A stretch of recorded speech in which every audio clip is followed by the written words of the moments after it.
February 5th, 2026 regular session of the Clarksville City Council is now called to order. Pastor Jeremiah Walker, pastor by day, county commissioner by night of Lewis Wimberley Missionary Baptist Church, will be our chaplain of the day. The Pledge of Allegiance will be led by Councilman Stacy Streetman. Ladies and gentlemen, I invite you to please stand if you wish. And Pastor Walker.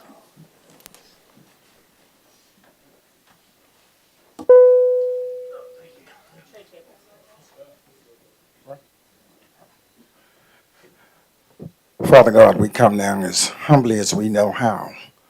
Father God, we come with a bowed head and a humbled heart, Father God, first and foremost, just to say thank you. Father God, we thank you for watching over us last night. Father God, we thank you for waking us up, clothing our right minds this morning. But Father God, I come praying now for this legislative body, Father God, that you create in them a clean heart, Father, and renew their minds, Father, that whatever decisions they make, Father, they make for the betterment of the citizens of Clarksville. Father God, I thank you now, Father. Keep them in your ever-loving care. In Jesus' name we pray. Amen.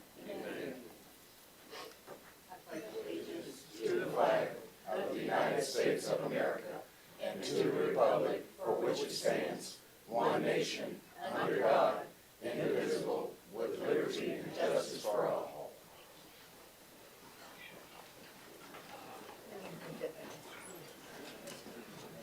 Members, please register your attendance.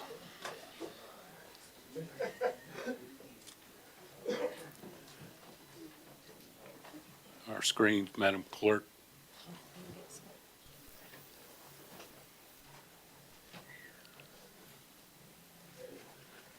Madam Clerk, please take the roll. All members are present with the exception of Councilman Chandler and Councilman Shekina. All right, thank you, Madam Clerk. We do have one special recognition.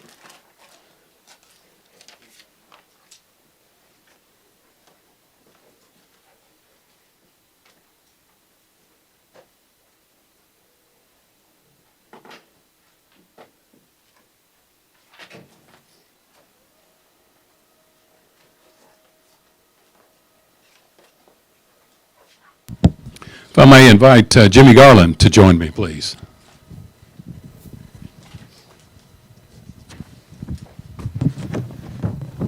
President Garland. Every month in February, we celebrate Black History Month. And this month is no different than all the other years. However, in 2026, we're celebrating 100 years of celebrating Black history, be it a day, a week, and now a month. So we have a proclamation that I want to present to you, a good friend of mine and a good friend of this city and a great leader for our community. A century of Black history commemorations, and I won't read the entire thing, but I'll just say, now therefore, I, Joe Pitts, Mayor of the City of Clarksville, Tennessee, resolved that the month of February 2026 shall be recognized as Black History Month in Clarksville, and all residents are encouraged to participate in events and educational opportunities that honor this pivotal century of history, celebrating Black resilience and work toward a more unified and equitable future. Jimmy, it's my honor to present this to you and say thank you. Thank you, sir.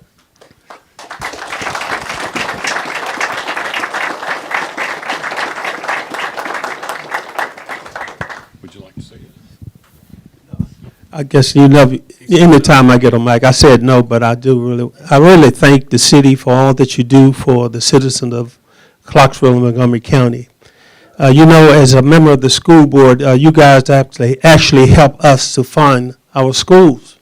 A lot of cities across this state don't do that. So again, for the county, for the city council, and for the mayor, we said thank you for all that you do, and we're looking forward to continuing to work with you and support you out here. Thank you, Jimmy. God bless you.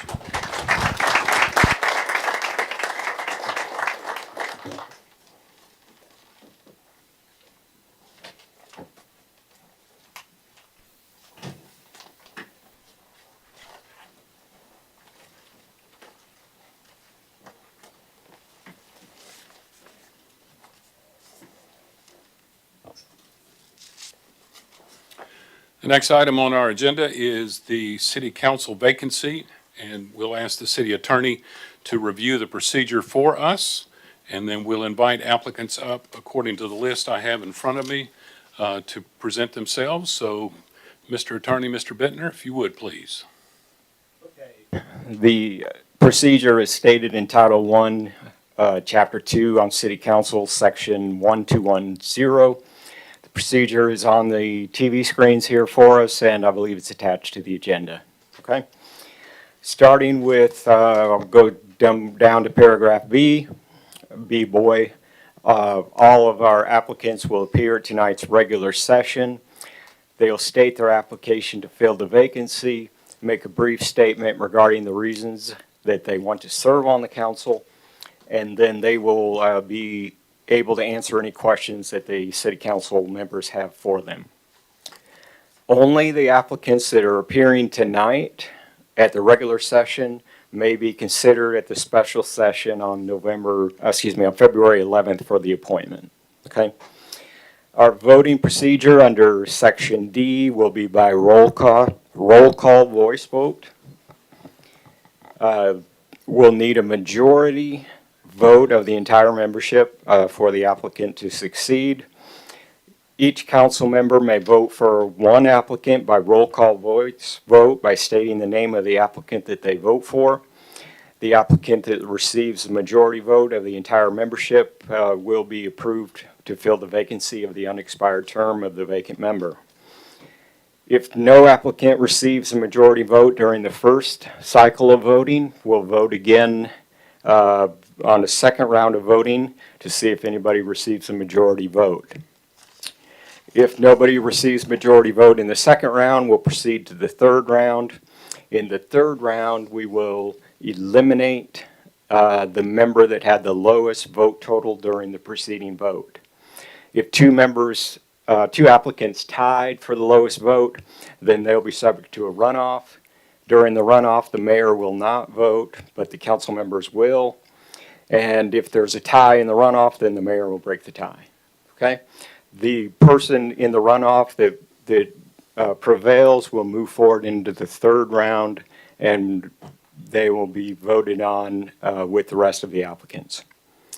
We'll proceed in subsequent voting rounds to include the runoff votes until such time as an applicant receives a majority vote of the entire membership. And when the applicant receives the majority vote, they shall be immediately sworn in by the mayor and shall take their seat and hold the office until the next general election. Okay? Thank you, Mr. Bittner. Thank you. All right. We're now going to call up the candidates according to the list that the city clerk just handed to me. And I'm going to invite you up. If you'll give us your name and address, you'll have 5 minutes, and then I'll invite the members to ask you questions. And then we'll proceed to the next candidate. The first name on the list is Eric Claunch.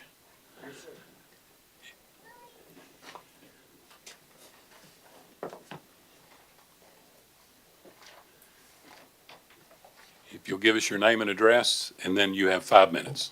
Yes, sir. Good evening. My name is Eric Claunch. I live at 724 R.S. Bradley Boulevard. It's the corner of Cunningham and R.S. Bradley. Go Vikings. Drive by that school every day, multiple times a day. I hold a master's degree in organizational management. Currently, I am unemployed. I had a job after my service to the United States Army at an organization, nonprofit called Home Builders Institute, where we focused on assisting transitioning service members in finding careers in the trades. So I was here Tuesday, so what an awesome opportunity to see TCAT come out and speak, and the emphasis that Clarksville, Tennessee is placing on the trades. As we understand, there's a shortage in the trades. I did serve in the military for 20 years, 24 days. Yes, I kept track.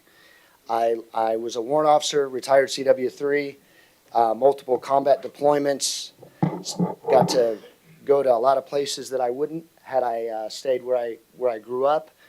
I hold that very near and dear to my heart, but please make no mistake, I did not peak there, right? A lot of individuals hold on to that, and I hold it in very high regard, but it is not all that I am. Volunteer work, I've done some very interesting work with the Gary Sinise Foundation, helping build a house in Lawton, Oklahoma for a wounded service member, as well as in Adams, Tennessee, more recently here. I volunteer at my daughter's school. I was on the school board the PTO last year as the secretary. I was not re-voted in this year, but I do still help out where I can. I also assisted Habitat for Humanity in several houses in Clarksville, Tennessee, as well as working with the students at Home Builders Institute when I was there on resumes and interview processes and things like that. Why do I want to serve? Deanna, a great mentor and a great value to this city, left a hole, right? And I have emailed her probably more times than she would like to recall with my concerns and issues in my neighborhood, our neighborhood, forgive me, gentlemen and ladies. And she was Johnny on the spot fixing it, and just a great individual to look at for support. Understanding that I have very limited knowledge of everyone in this room and the expertise that you provide, but I think that I would be a valuable asset with the understanding of the career that I've had, the exposure to lots of different environments in the military, out of the military, where I grew up, countries that I visited, and I believe that I would bring a unique perspective to that. I do believe collaboration is extremely important. The military, that's huge. In this room, I saw that on Tuesday. The banter, the laughter. Clarksville is a wonderful place to live, and I absolutely love it here. We are probably, in my opinion, one of the biggest melting pots. We've got retired service members. We've got all the infrastructure and business that's coming in.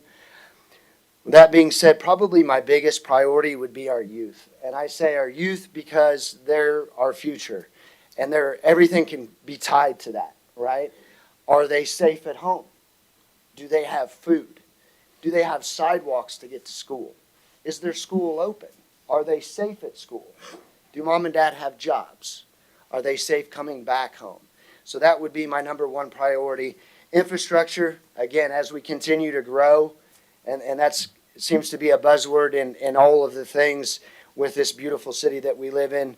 Oh, we're outgrowing this, we're outgrowing that. So infrastructure would be my second, and then to round out the top would be the fiscal responsibility. I negated to mention, and my daughter's probably watching now, and she'll be upset with me. I have a beautiful 10-year-old daughter who attends Pisgah Elementary, and I take great pride in the fact that I am retired and able to participate in her life in the fullest capacity as possible. Her mother and I are not together. It has taken us a while, but we co-parent very well. Understanding our stuff is not her stuff. It is about my daughter. Her mother also has other children, and I believe it takes a village to raise those children. So the ability to embrace not my child, but her sister, and take her to school and participate in activities with that as well is also something I find to be very important. Thank you, Mr. Claunch. Any questions for Mr. Claunch? Councilman Smith, you're recognized. Thank you, Mayor. Thank you, sir, for coming forth to want to run for Ward 2. What are 3 things that you see in your ward that you think may need fixing? Again, please understand, ma'am, my limited knowledge of a larger aperture, so I speak from my little plot of land on the corner of R.S. Bradley Boulevard and Cunningham. Miss Deanna and I have spoke many times about sidewalks going down R.S. Bradley. Unfortunately, it tends to be an international speedway when the students get out of school, as well as when people are coming home from work. And again, I believe that ties back to my number one tenet, which is our youth. Speeding is also a concern of mine in the area. And then I would be remiss, and I like humor, so I don't think people come to Clarksville and say, ooh, I want to live in New Providence area. I say that to say that New Providence, that whole upside of that hill is being cleaned up, and I am grateful for that. So I'm very conscious of the businesses that come in and all the great people in this room that make those decisions on yes or no. You can have a brick and mortar structure in this area, ma'am. Okay, thank you. My next question is this, you said that you wanted to see, mom and dad have jobs. How long you been unemployed? 3 years, ma'am, but based on the decisions that I've made financially and my retirement, and I'm also disabled, I do not have to work. So I'll use that old man, I get to tinker. I work quite a bit. I'm a subcontractor for a couple of buddies of mine. If I don't want to crawl under a house, I don't. If I do, I will. I also have an antique booth at the refinery down by the river, shameless plug. And I'm a scrapper, like scrap metal. I kind of do it all, and I've been blessed that I've been afforded that opportunity to do what I want to do and not do what I don't want to do, ma'am. Okay, thank you. My next question is, if we had to raise money for the budget, what would you would like to see happen to help increase the budget of this city? What would you, what things would you put forth to say how we can increase the budget of this city? Yes, ma'am, that's a great question. And again, please understand that with my limited scope, this just comes from my little real estate and understanding of how this city operates. I am not a huge drinker, so I would, I believe it's commonly referred to as a sin tax. Let's raise that. I do smoke cigarettes, and I know that's a horrible thing. That would probably be number two. That I would say let's get some more revenue from. And again, I know that in Tennessee we don't have any gambling. Again, with my limited knowledge of understanding, if we did get casinos or the lottery, I would hike that up as well, ma'am. What was your first one? I'm sorry, I didn't hear you. Liquor tax. Oh, liquor tax? Yes, ma'am. Okay. We already have that. Okay. Cigarettes, and then you said the lottery? Yes, ma'am. What you mean by that? Doing what? How we gonna increase with lottery when we don't have a lottery? We have stores that sell tickets, but what can you explain a little bit further on that? Absolutely. And again, with my limited knowledge, I thought that, our great state got a cut of those lottery ticket sales, whether it be Powerball or the scratch offs. I'm not into that either. And if that is not a viable source of income that we could tap into, then it obviously How would we wouldn't work. tap into it? I'm trying to get, you say lottery. So are you talking about building, having a lottery place here in Clarksville? Is that what I'm trying? Oh, no, ma'am. I'm saying if I go into my local Circle K and I want to buy a lottery ticket and it costs $3, why not make it $3.05 or $3.01? If that is, again, a viable option. I'm not an attorney, and I would defer, if I'm elected, that I would probably need to spend a lot of time with the peers on this board, as well as the attorney, making sure that I keep in the left and right limits of what is applicable in this great state and our great city. Okay, thank you. I have one more question. Have you ever participated in any political arena? You sat on any political boards, done anything in the community that's involved politics? No, ma'am, I have not. Besides, when Miss Deanna published that she had taken the job with Mark Van Epps, that was the first time that I had spoken to or dealt with any political figure, and we met that next morning. God bless her heart. She made time to meet with me at 5 o'clock in the morning at Dunkin' Donuts. And For you to do what? just to kind of pick her brain, to understand what this means, the commitment of time, the commitment of energy, kind of what our community, what her focus was. If that makes sense, ma'am. For you. Yeah, for you. I'm going to say this.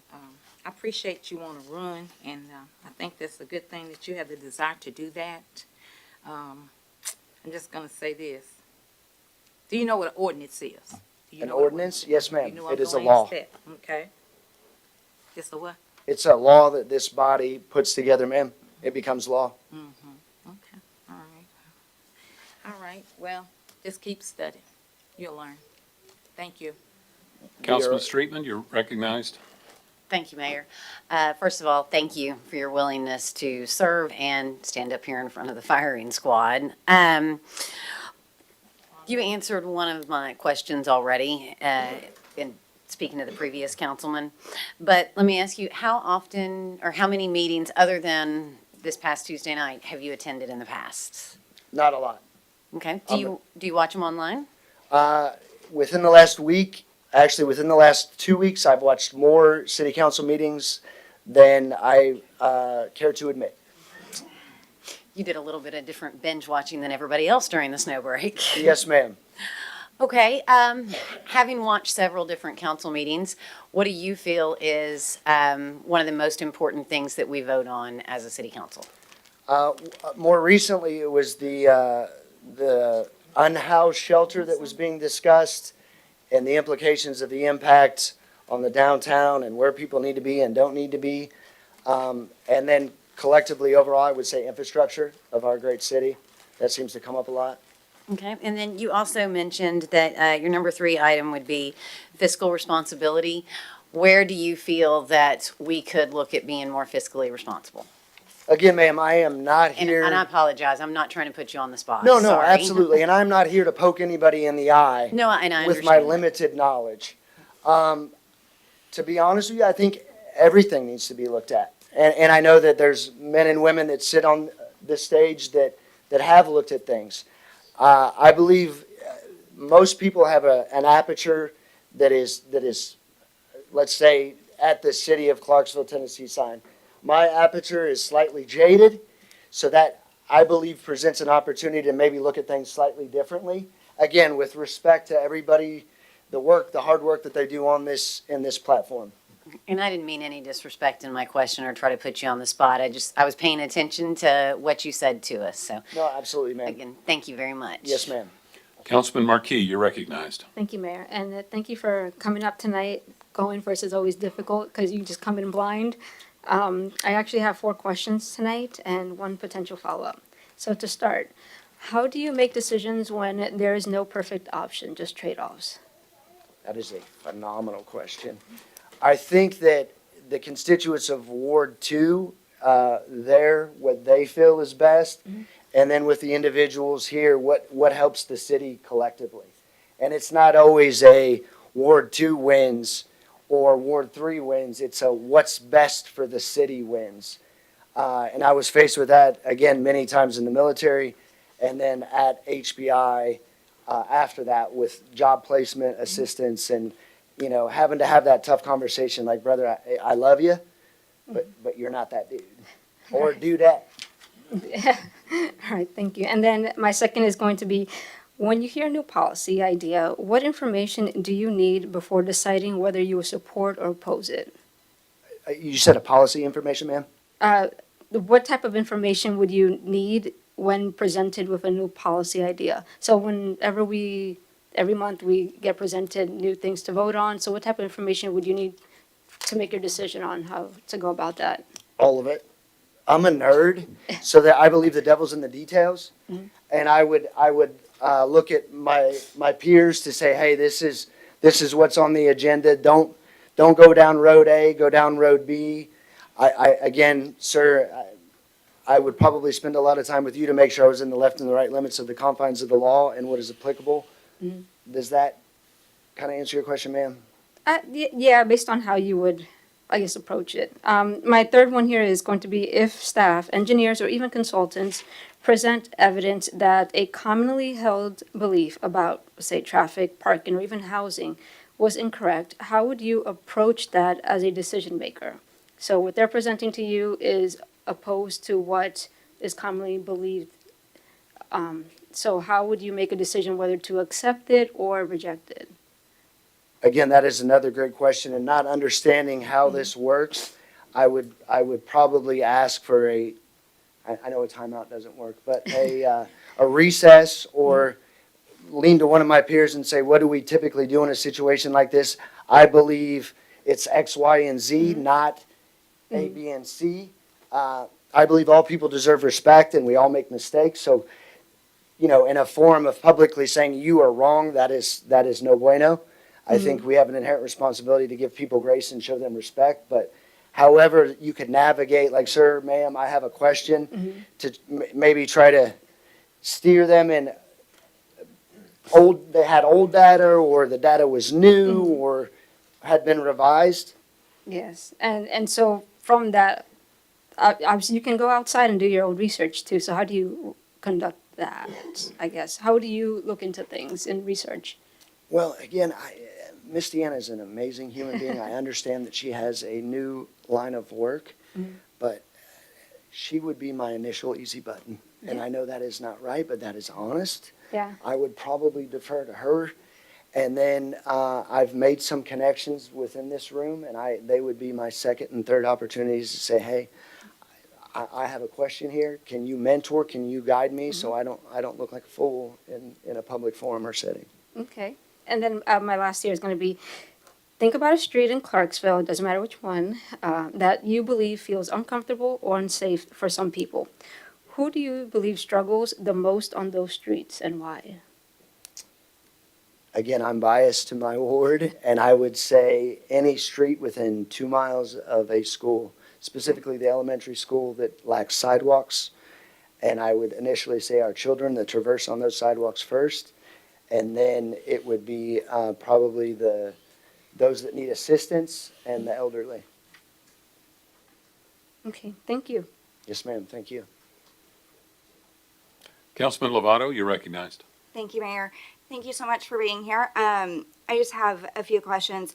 This role, if you're appointed, it does take a significant amount of time. So realistically, what does your availability look like? And are you able to get up to speed quickly on budgets and ordinance and ongoing projects that are coming up? That is a great question.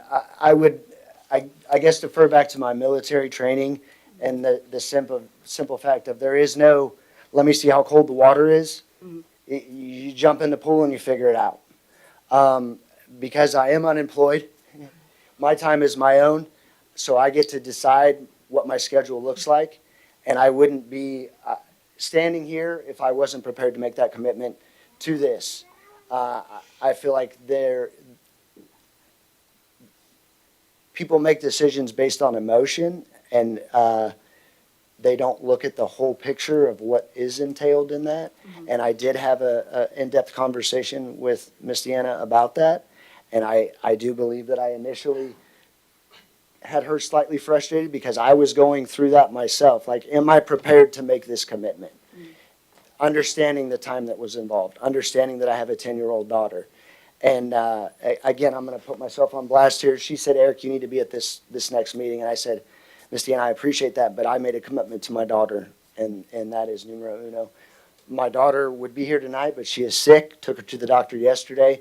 But she is excited, and her and I have had the discussion of the time commitment. And I think it's a great opportunity for her to see how city government works, as her least favorite subject is history. So she's a math nerd, and again, I use that term with the utmost respect. But I do understand that, and it is a commitment. Again, the great thing about our great city is everybody wants to help, I believe. And there's some people on this ward that I would lean on, and then members of the community that have been extremely involved with city government up until this point. So would I be perfect? Absolutely not. I don't think anybody's perfect. Would I give it 110%? And just like I would tell my daughter, if you gave it 110% and you got a C, well, you got a C. If you gave 60%, you got a C, we got a problem. So a level of commitment, absolutely understood, that it is involved and it is a race to catch up. But that's kind of the mantra of the organizations that I've been in the military. Like, all right, you're a day late and $1 short, you got about 30 minutes to figure it out. And I understand it's not that dire, but the nuts and the bolts interest me very much. And after retirement, I really got the opportunity to sit back and look and say, what do I really want to do? And then again, a good friend of mine, about a year ago, we had this discussion about city government. And I said, brother, it's not right. And then when, Miss Deanna decided to leave us, I said, well, this is God telling me this is your time. Let's see what happens. I can appreciate that. My last question is, when I first got appointed, I sat down with the previous city attorney, and he said, just remember, reasonable minds can differ respectfully. And so disagreements have come up quite a bit since I was appointed, not just with people on this council, but with department heads and constituents. So when you have these disagreements that are uncomfortable and unpopular, how are you going to handle that? Well, so I approach that a little bit differently. Jordan Peterson, a Canadian psychologist, talks about quite a bit about disagreements. It's important to ensure the best possible outcome is proven. Where it becomes bad is when people start to take things personally. If we're all on the same team, headed in the same direction, I want different perspectives. I want to know why you think my idea is not good. Because the common ground is we want what's best for this city or whatever X object is, right? So we should have disagreements. It's when it becomes disrespectful that it's a problem, or people start to take it personally, that it becomes a problem. That's all I have. Thank you so much. Thank you, ma'am. Councilman Shekinah, you're recognized. Yes, thank you, Mayor. Sir, I have one question for you, and that's to briefly tell us where are your borders for your ward? You're running for your ward, so you should at least know where that ward is at. So can you briefly outline the borders of your ward? Yes, sir, hopefully I get this correct. Dover Road, 101st, 41A, and the backside escapes me at this time, sir. That's the only question I have. Thank you, Mayor. Councilman Peters, you're recognized. Thank you, Mr. Mayor. I just have a few questions for you. First of all, we got several things in common. One of them, I'm a veteran also, and I used to live at 731 R.S. Bradley. Okay. So I know where you're coming from there, and also we're both familiar with Deanna. My question's a little bit different. One is, where do you stand on private property rights? Okay, I guess I'm slightly confused. Can you elaborate slightly? You own your home, you own your property. Somebody wants to come and take it, eminent domain. Where do you stand on that? Oh, again, with my limited understanding of city government, my property is my property. As long as I'm maintaining property taxes, and I'm in accordance with all city and codes, I don't understand how that's possible. And again, please understand my limited knowledge of how things operate. Bluntly, what's mine is mine as long as I'm maintaining it the way that I should within the accordance of the city. Yeah, I believe we need to respect each other's rights, right? No matter what they are, including property rights. Yes, sir. So that's a big one for me. The other one is, if you're appointed to this council, do you intend to run for this seat when the election comes up? Absolutely. Absolutely. I think that this is a great opportunity because it's in November, right? And we're in February. So talked about jumping in the pool. Well, if I don't drown, then I'm going to run again. If I don't make it, then we all know the answer to that. That's a great answer. My final question is kind of out there a little bit, but I kind of try to gauge people of how they think about certain things. So I'm going to ask you, how do you feel about abolishing property rights for people who own their property, not paying taxes? How do you feel about not paying property taxes? You know, my dad, God bless his heart, was in the Navy. You know, we can't help everybody, right? And he used to tell me there's three things that you have to do. You got to pay your tax, or I'm going to mess this up. Hand grenades, nuclear weapons, and taxes. I'm sure, Mr. Peters, you can infer the first side of that. I got you. There are things that we have to do Mhm. in this beautiful journey of life, and paying taxes is one of them. Is there a process to catch up? I'm sure that there is, but if I go outside with no coat on and it's 0 degrees, I'm probably going to be cold. And that is an individual responsibility, in my humble opinion, that should be taken as such, sir. Okay, that's all I've got. Thank you very much. Yes, sir. Councilman Streetman? Thank you, Mayor. The previous speaker, I thought he asked a really good question, and I'm going to add a little bit of a follow-up to that. He asked you if you were selected to this seat, would you run for it later this year? My question is going to be, if you are not selected to the seat, are you going to run for it? That is a phenomenal question. Would I be boo-boo lipped? Slightly, I'm sure. At the very least, what this is going to cause is for me to get more involved in Ward 2, at the very least. If somebody else is selected and they're doing a phenomenal job, maybe it would be a great opportunity for me to be their left or right-hand individual to learn more about city government. If I feel like if I didn't win and I felt like I could do a better job, of course I'm going to run. Okay, thank you, sir. Yes, ma'am. Thank you. Mr. Claunch, Article 2, Sections 2 and 3 of the city charter spell out the qualifications for a mayor and city council.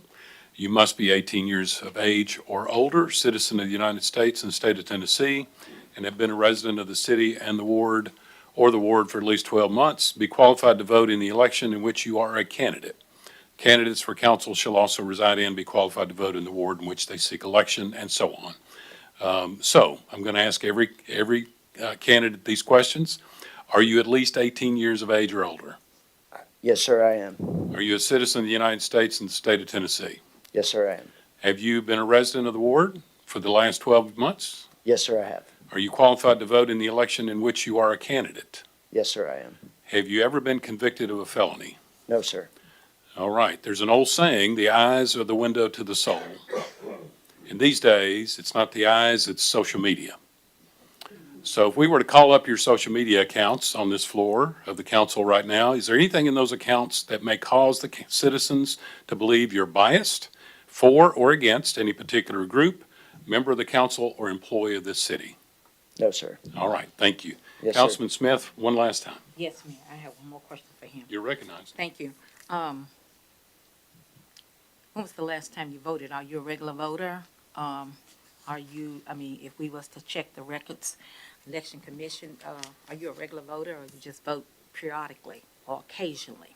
The last election that I voted in was for presidency, ma'am. That's the last vote you had. Are you a regular voter?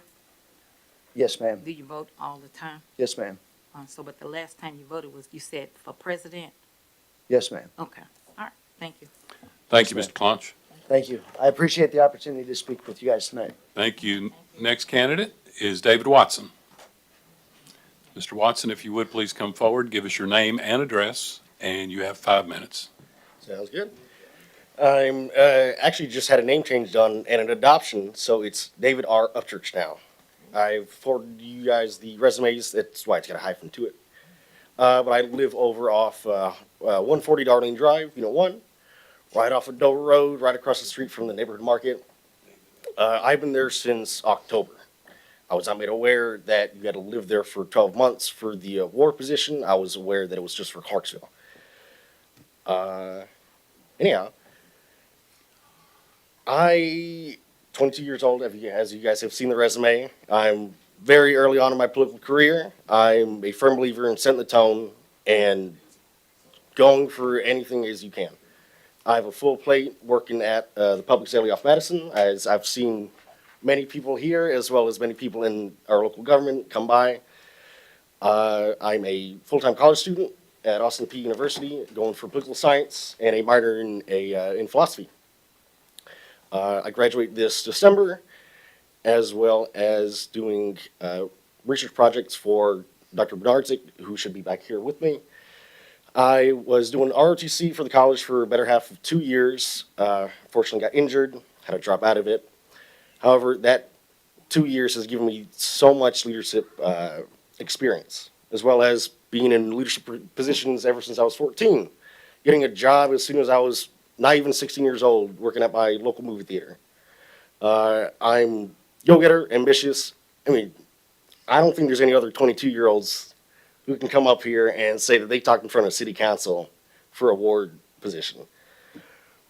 My main worry right now is the kids that are going hungry at our high schools, middle schools, and elementary schools. With the schools being shut down, a lot of kids who rely on these school lunches are not getting fed.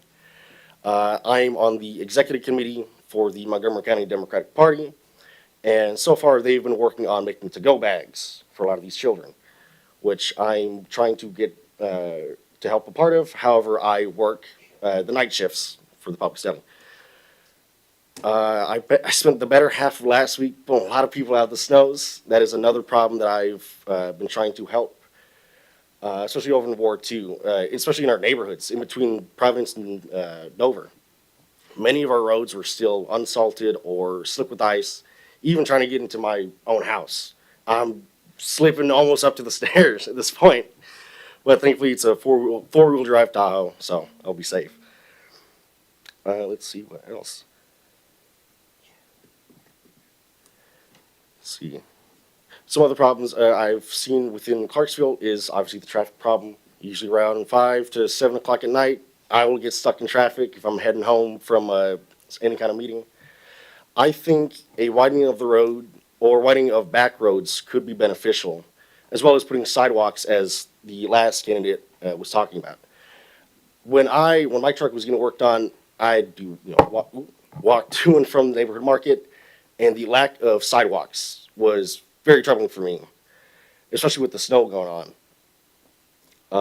I think there's enough space on the sidelines to be able to expand a little bit, and especially for the kids, especially with the ice too, because whenever I head into work, I see the buses coming in, a lot of kids walking out, but they're having to walk in the streets.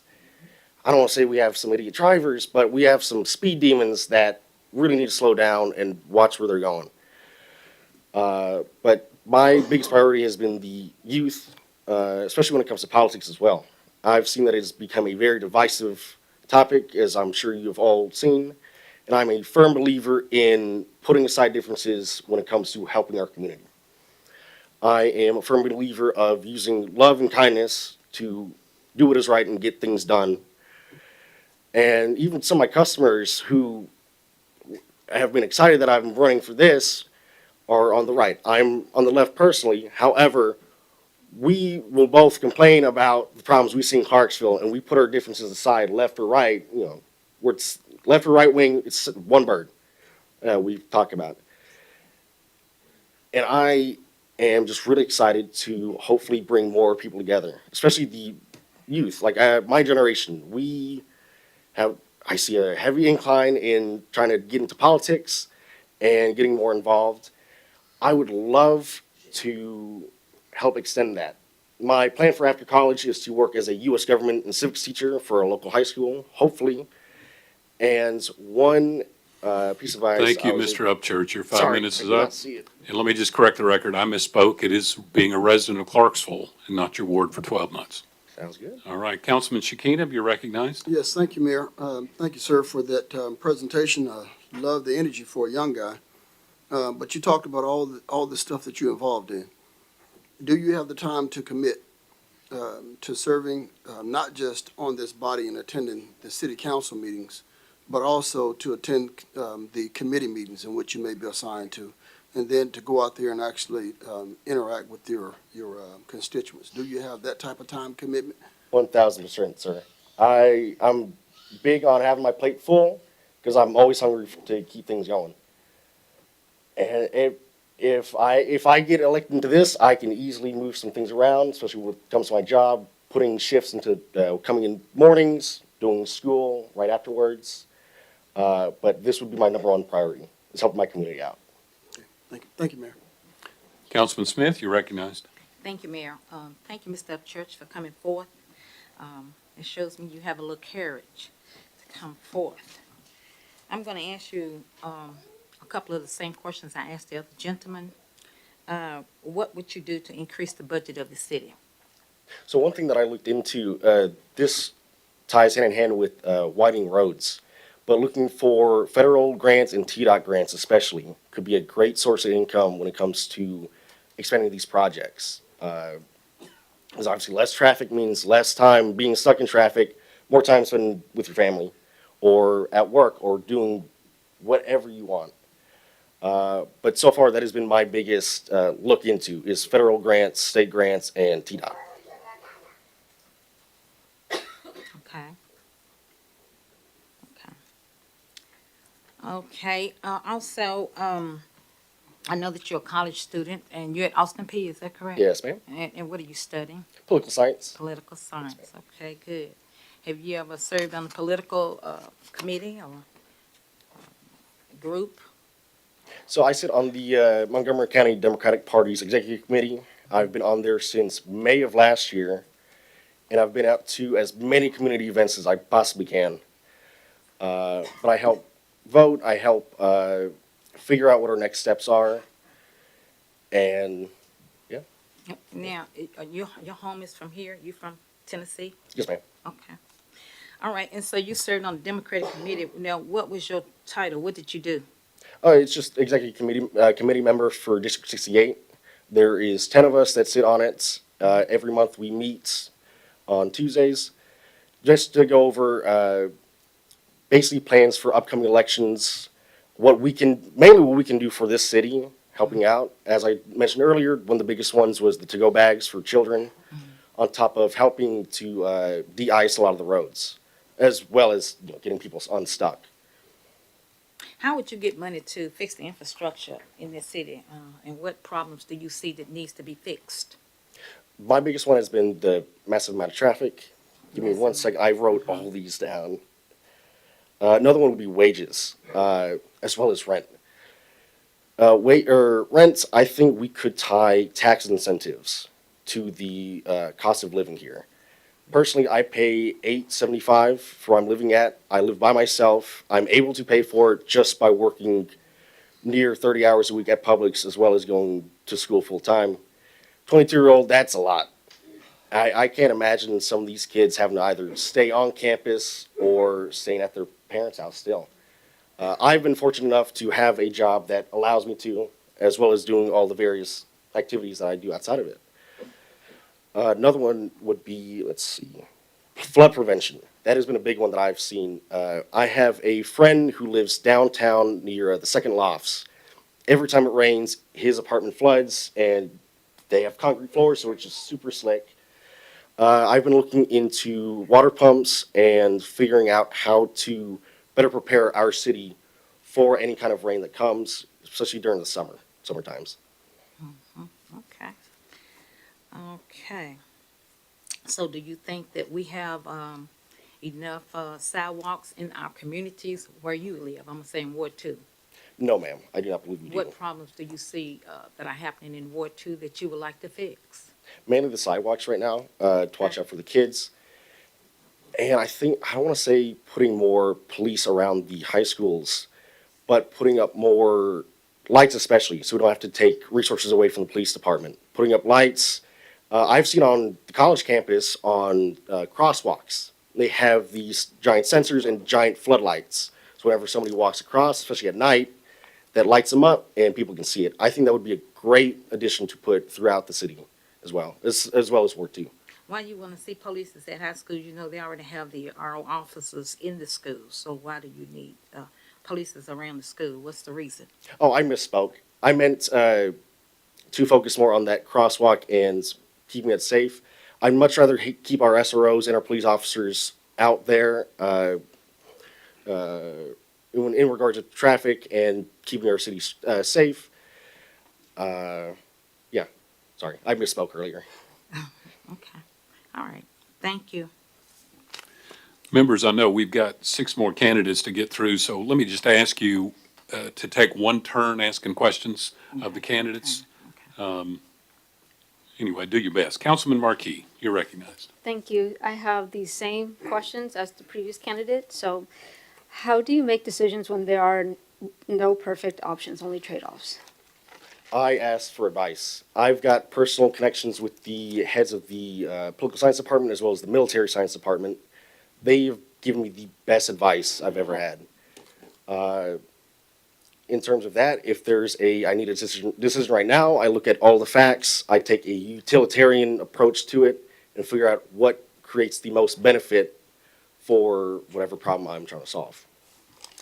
Okay, and then when you hear a new policy idea, what information do you need before deciding whether you will support or oppose it? I would need to know who this is helping and who this is hurting. And depending on if one side's going to be hurting more than the other, or one side's not benefiting versus one side is. That is how I make my most decision, or how I make most decisions. Okay. And then, if staff, engineers, or consultants present evidence that a commonly held belief about traffic, parking, or housing was incorrect, how would you approach that as a decision maker? I would trust what they're saying. As someone who is not an engineer or in those fields, I trust the experts full with as much as I can. As I said, I get my advice from the department chair of political science when it comes to anything politics-wise, including helping preparing for this. But I would trust what they're saying. I would look into how many people are saying the same thing. If there's a consensus, then I will go with what they are saying. Okay.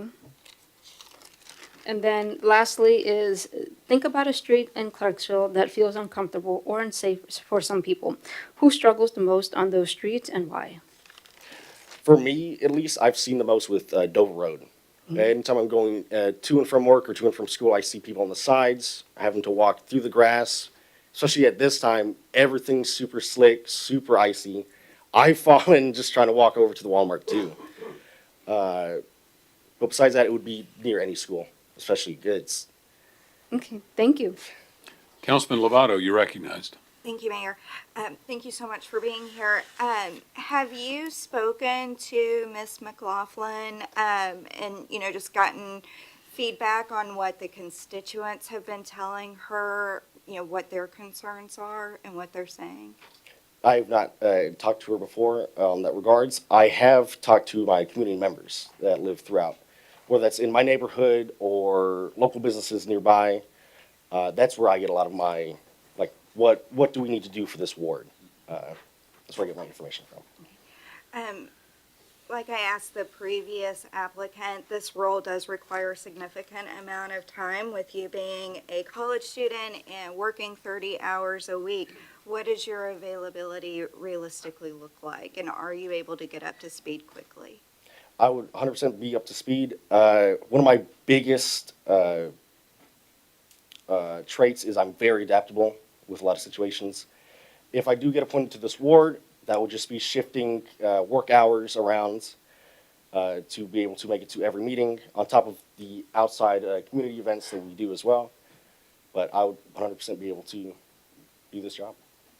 Last question, how do you handle disagreements, whether it's on the council floor, department heads, or constituents, when it's uncomfortable and unpopular? It really depends. If we're getting to a spouting match, I'll say, let's pause this right now, table it, change the subject. Another one would be calming.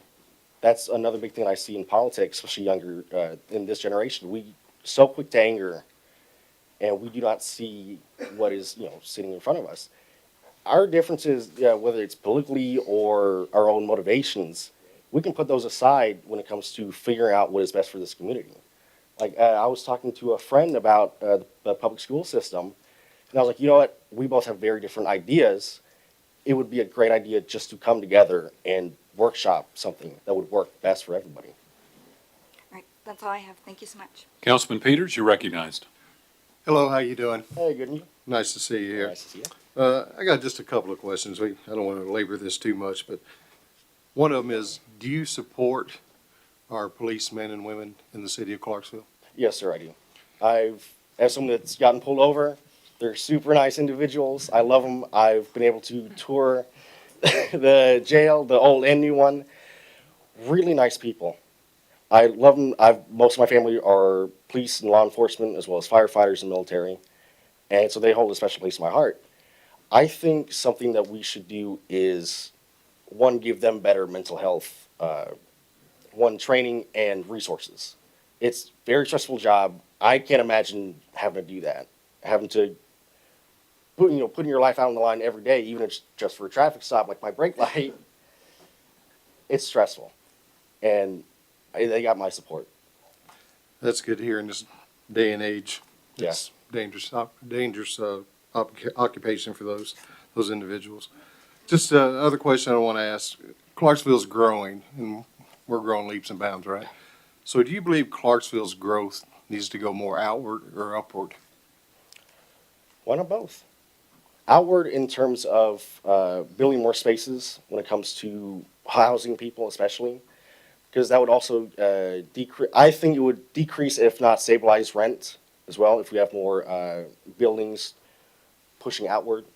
I think that might decongest too, especially the roads, because that means we're going to be taking more back roads. Like I know when I'm going past Riverside and Second, I'll take that left back road just to not hit all that traffic. And I think building outward, especially like downtown type spaces, I think that'd be a great idea. Okay, thank you. Councilman Streetman, you're recognized. Thank you, Mayor. Because I liked this question earlier, if you were picked to fill this vacancy, do you plan on running? Oh, 100%. If you are not picked, do you plan on running? 100%. The plan before,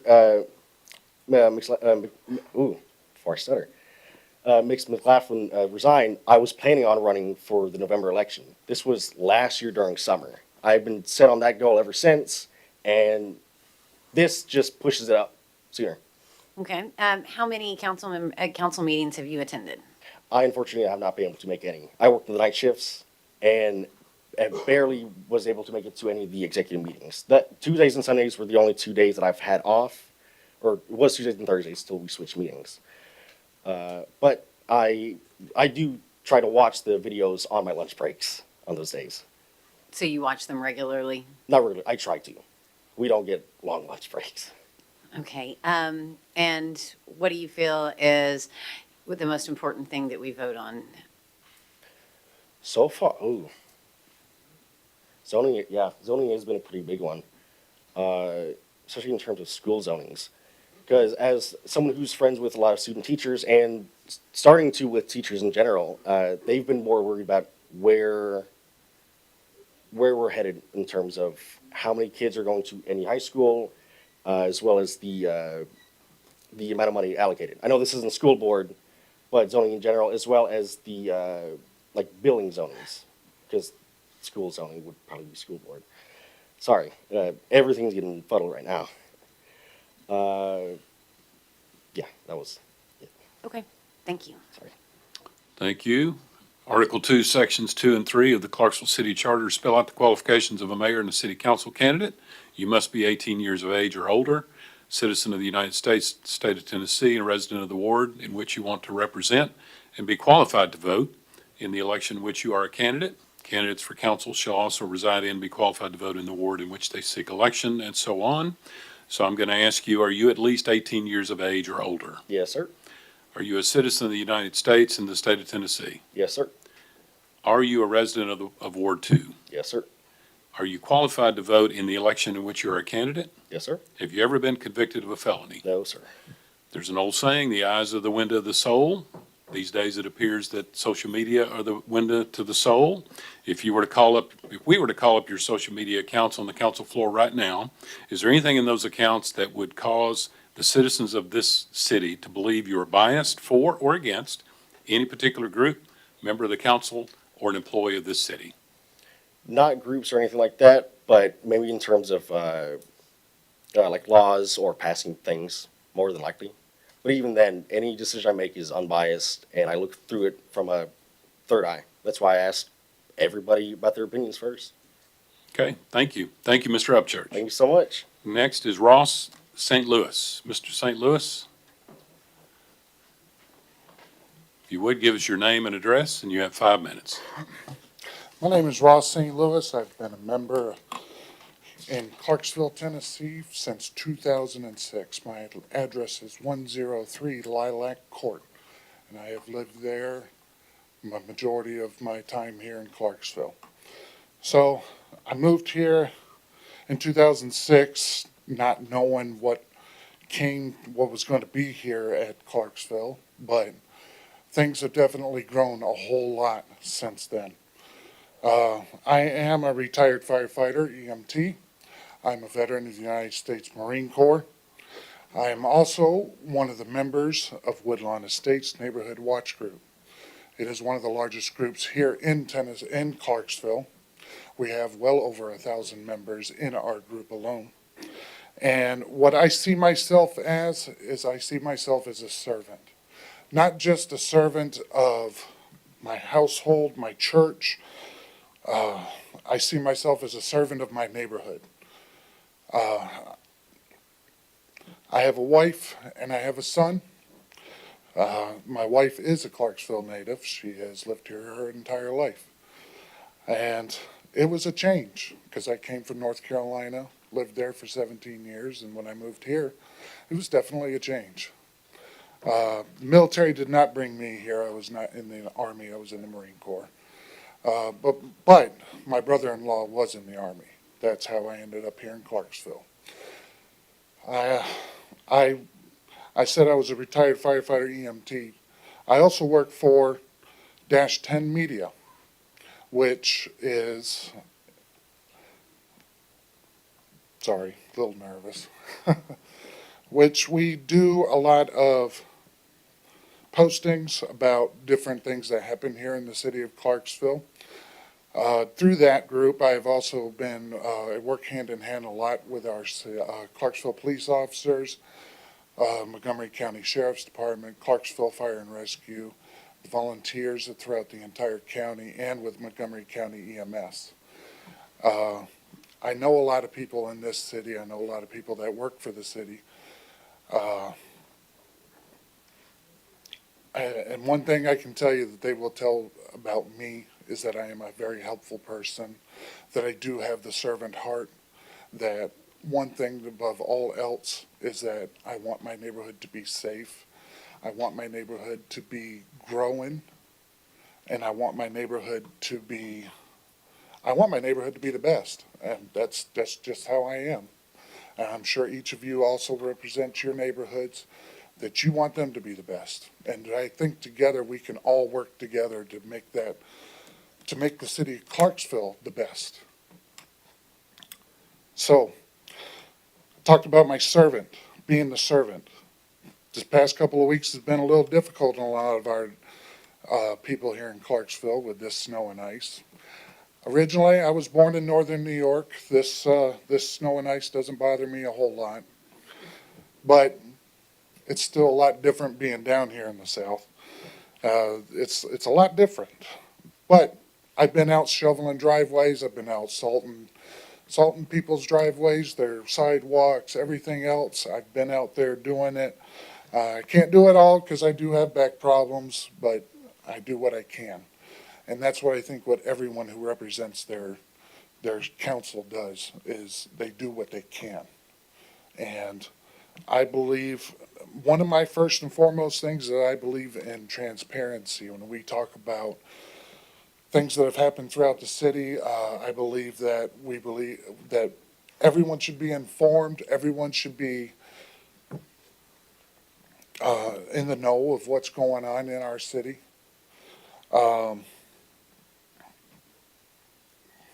I've been out there giving out supplies to our first responders. I was out at District 1 CPD office on Cunningham Lane both Sunday night and Monday night, handing out hand warmers to our first responders. I went out to each of the fire districts and gave them hand warmers. I've been out to EMS buildings because our first responders are that. They are the first responders, and if they can't be the first one out there, then it's going to be difficult for them. They've got to stay warm. So I've been out there doing that. And sure. I'll go. Thank you, Mr. St. Louis. Councilman Smith, you're recognized. All right, thank you, Mayor. Thank you, Mr. Lewis, for coming forth and wanting to be a St. Louis, ma'am. person for Ward 2. What do you see are the problems in your ward, Ward 2? Kind of problems I see in the neighborhood is that there are sidewalks has been another big thing that's been talked about quite a bit here, but I also see that traffic is problems because if anything else, our children need to be safe when they're going to school. Like I said, I have a son. He does not walk to school, but my wife does take him to school, and he does ride the buses home. But in the city I grew up in, I had to walk to school. I walked to school in 4 feet of snow. It's a little bit difficult, but sidewalks is definitely one of the biggest problems that we have in the neighborhood. And that's the only problem you see. I'm sorry? That's the only problem you see. And you know about sidewalks, right? No, ma'am, I know about a lot of different Okay, problems. tell me another. Give me two more. Lafayette Road and Charlemagne Boulevard. There was an accident there a couple weeks ago where it used to have a flashing yellow light on the Lafayette side and a flashing red light on the Charlemagne side. That was taken down in that accident, unfortunately.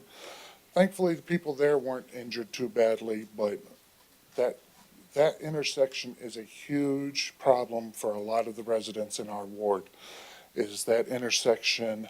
Now, I spoke with Miss Deanna about it a couple of years ago, and one thing that we had talked about was we wanted to do a full traffic light there, because a whole lot of people just run right through that intersection, they don't stop. And it's a huge problem. And I would say that we have some problems, but nothing that isn't handled by our first responders. All right, good. Thank you. Are you a regular voter? Yes, ma'am? Okay, you vote all the time. Yes, ma'am? Okay, good. Now, I'm gonna ask you the same question I asked the other two, or three. How would you increase the city budget? I would think, one thing that our previous speaker just talked about was grants. Grants are definitely a big thing that we definitely need to look into more, especially when it comes more towards the sidewalks problems. There's a lot of grants out there that I think we can definitely get into to get those sidewalks built. You know one in particular? The one through, there's one through the TDOT that we can get that, is, I don't know all the details Do right we off have the to top of my head. match it? If we have to match it? I believe I think it's 50-50, but I think there is some wiggle room on it. Okay. And what other way? I said three ways, please. Three ways, what? Three ma'am? ways. How can you increase the city budget? To be honest, I'm still kind of new to the political side. There's still a lot of things I'm learning. I'm always a dedicated learner. So I would definitely, be speaking out to different council members, all sorts of different people, trying to find ways that we can increase our budget without harming our citizens. Okay, you said that you were a retired firefighter. Where from? The last place I volunteered at was Woodlawn Fire Oh, Department. so you're a volunteer firefighter? Yes, ma'am. And you retired? Yes, ma'am. Okay. Do you work today? No, ma'am, I don't. I have too many back problems to be Okay, currently back working. All right. And you said something about, let me see. You said you wanted to make your neighborhood safe. How would you make it safe? And you want it to be the best. How would you make it safe? Safer would be definitely working with Clarksville Police Department to help slow down our traffic, because Wooddale Drive is 20 miles per hour. They fly up and down Wooddale Drive. They fly down R.S. Bradley. I would be working side by side with Clarksville PD, helping there be more patrols in the neighborhood to help slow people down, because speeding is one of the biggest issues in the city. So that's the major problem you Yes, ma'am. see in your neighborhood. What is one of the hardest decisions you had to make when you sat on a board and you wanted to be fair? And you knew that the committee was not fair, but you wanted to be fair. What is one of the hardest decisions you had to make? That's a very good question. One of the hardest decisions I've ever made in my life was what I wanted to do with my life when I got out of the Marine Corps, and that was to move here to Clarksville. I'm talking about for us in the community, for us the community. You're sitting on a board for a community, and you know they're trying to make a decision whether to, let me give you an example, give money to one part of the district versus another, and you knew that maybe the low income needed the money, but they wanted to give the money more to the other side, okay? But you wanted to be with the group. So what kind of decision did you make to be fair? To be fair, I would see both sides of it. I would look more at what the board would be looking at, why they feel that they would need to give the money to someone else instead of the people who I think that Really? need it. But I would question, what can we do? Is there another way that we can work on, helping both sides? It's not just about just one side or the other. There's But the other side always. didn't need it. But they wanted to give it to the other side. But the other side didn't need it. So how would you reverse the curse? I would still look for ways to find that middle ground.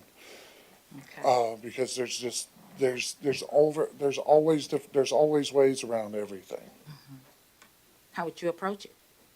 I would talk to the different board members to find out what can we do to help both sides. Okay, all right. Okay, I think that's all I have for you. Thank you. Councilman Lovato, you're recognized. Thank you, Mayor. Thank you so much for being here. Have you had an opportunity to speak to Ms. McLaughlin recently and get feedback on the concerns of the ward and what she hears from the constituents, not just in one neighborhood, but everywhere?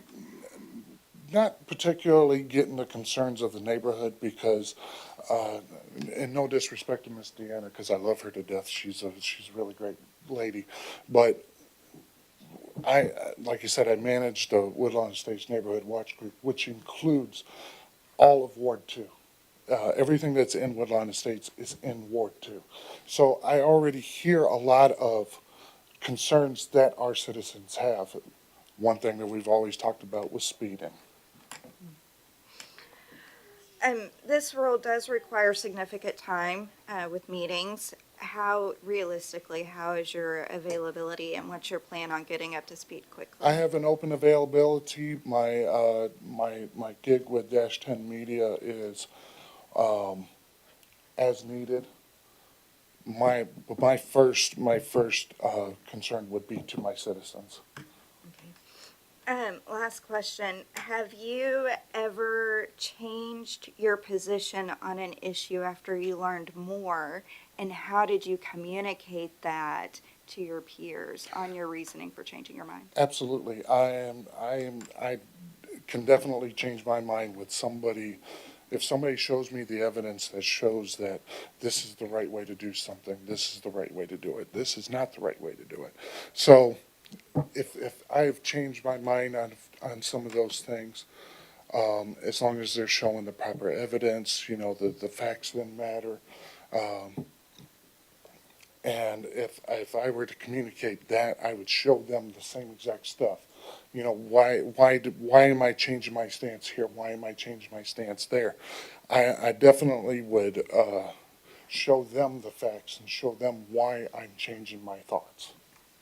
That's all I have. Thank you, Mayor. Thank you. Councilman Brown, you're recognized. Thank you, Mayor. Mr. St. Louis, as you referred to a little bit earlier with the Dash 10 and being very active on social media. Yes, sir. You mentioned about talking about keeping the people in the know, Yes, that be your constituents. There are times where you may have information that doesn't need to be put out, that is confidential. And being a part of media so much, how would you approach that of, having to keep some things quiet until there's an official time? Until there's an official release, that's one thing, like certain things that I've learned doing different responses for an incident with CPD.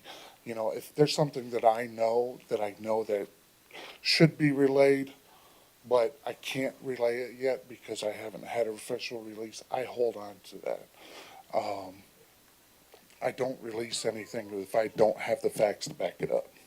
Okay, because there could be times where you may get an email ahead of time before a press release is put out. Right. And then, having to wait for the official press release. Right. You know, just, it's a fine line there. Absolutely, I agree. I mean, there is, and, you know, I've talked back and forth with different, groups within CPD, we've talked about, what things can be released and what things can't. And if there's something that can't be released, I don't release it. All right, that's all I have. Thank you. Yes, sir. Councilman Marquis, you're recognized. Thank you, Mayor, and thank you, Mr. St. Louis.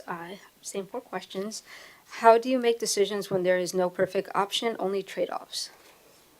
I go down the list by what is best first. And then based on, different people who I've talked to, if they feel more strongly towards something, I always gather everything I possibly can about different things before I make that decision.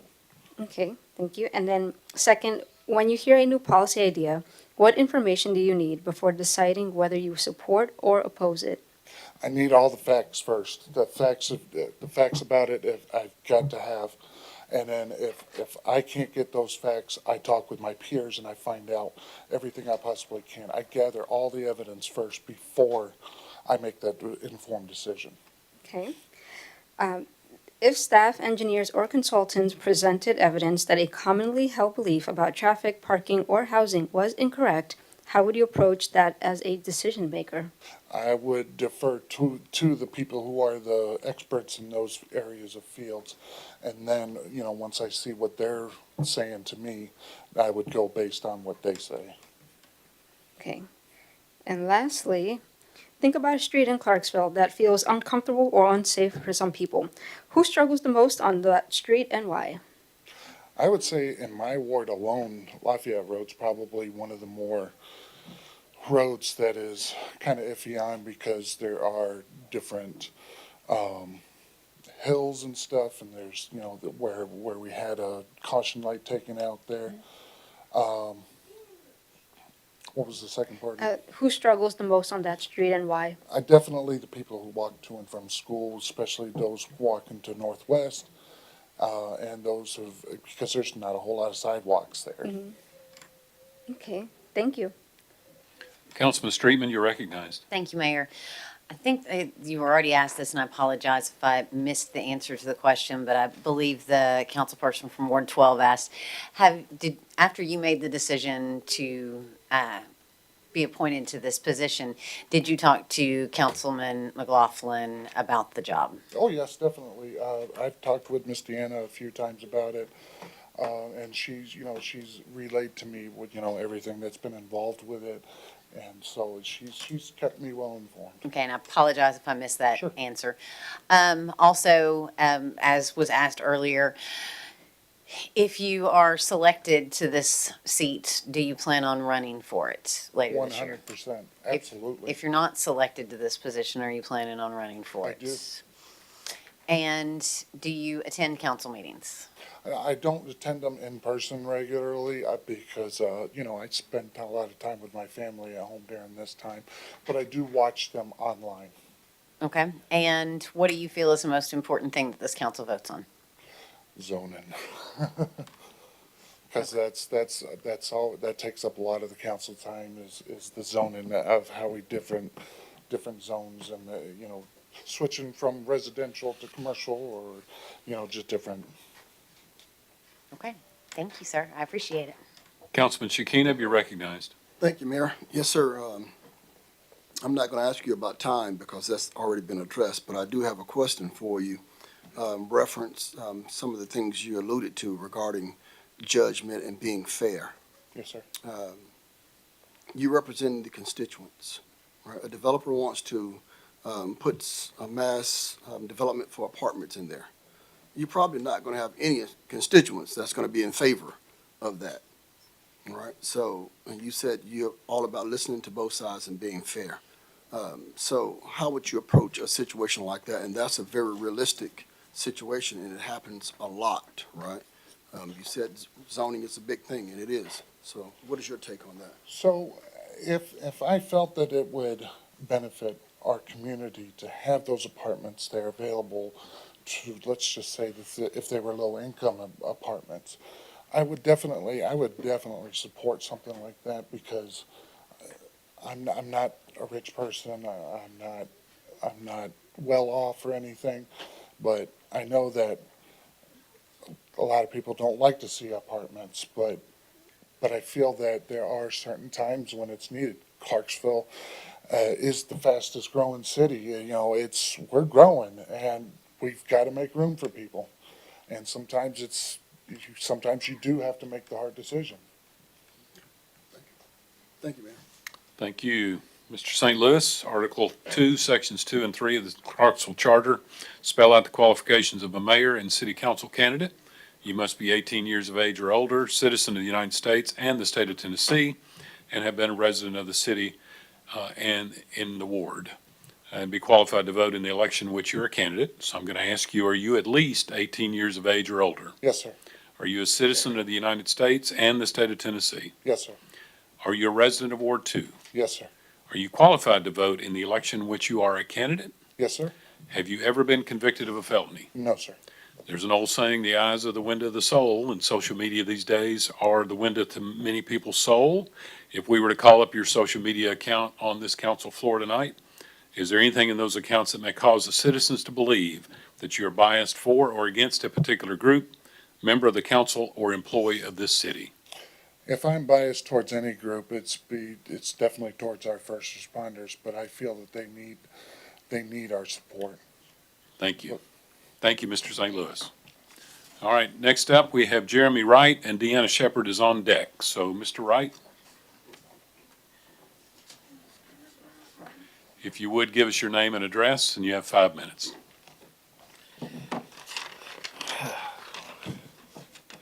Good evening, everyone. Jeremy Wright. My address is 701 Anita Court, Clarksville, Tennessee, 37042. First of all, thank you for allowing me to have this opportunity to speak before all of you on this council. I am a lifelong resident in Tennessee. I grew up in Murfreesboro and Nashville, and my family and I chose to put down roots here in Clarksville in 2018. That was definitely one of the best decisions of my life.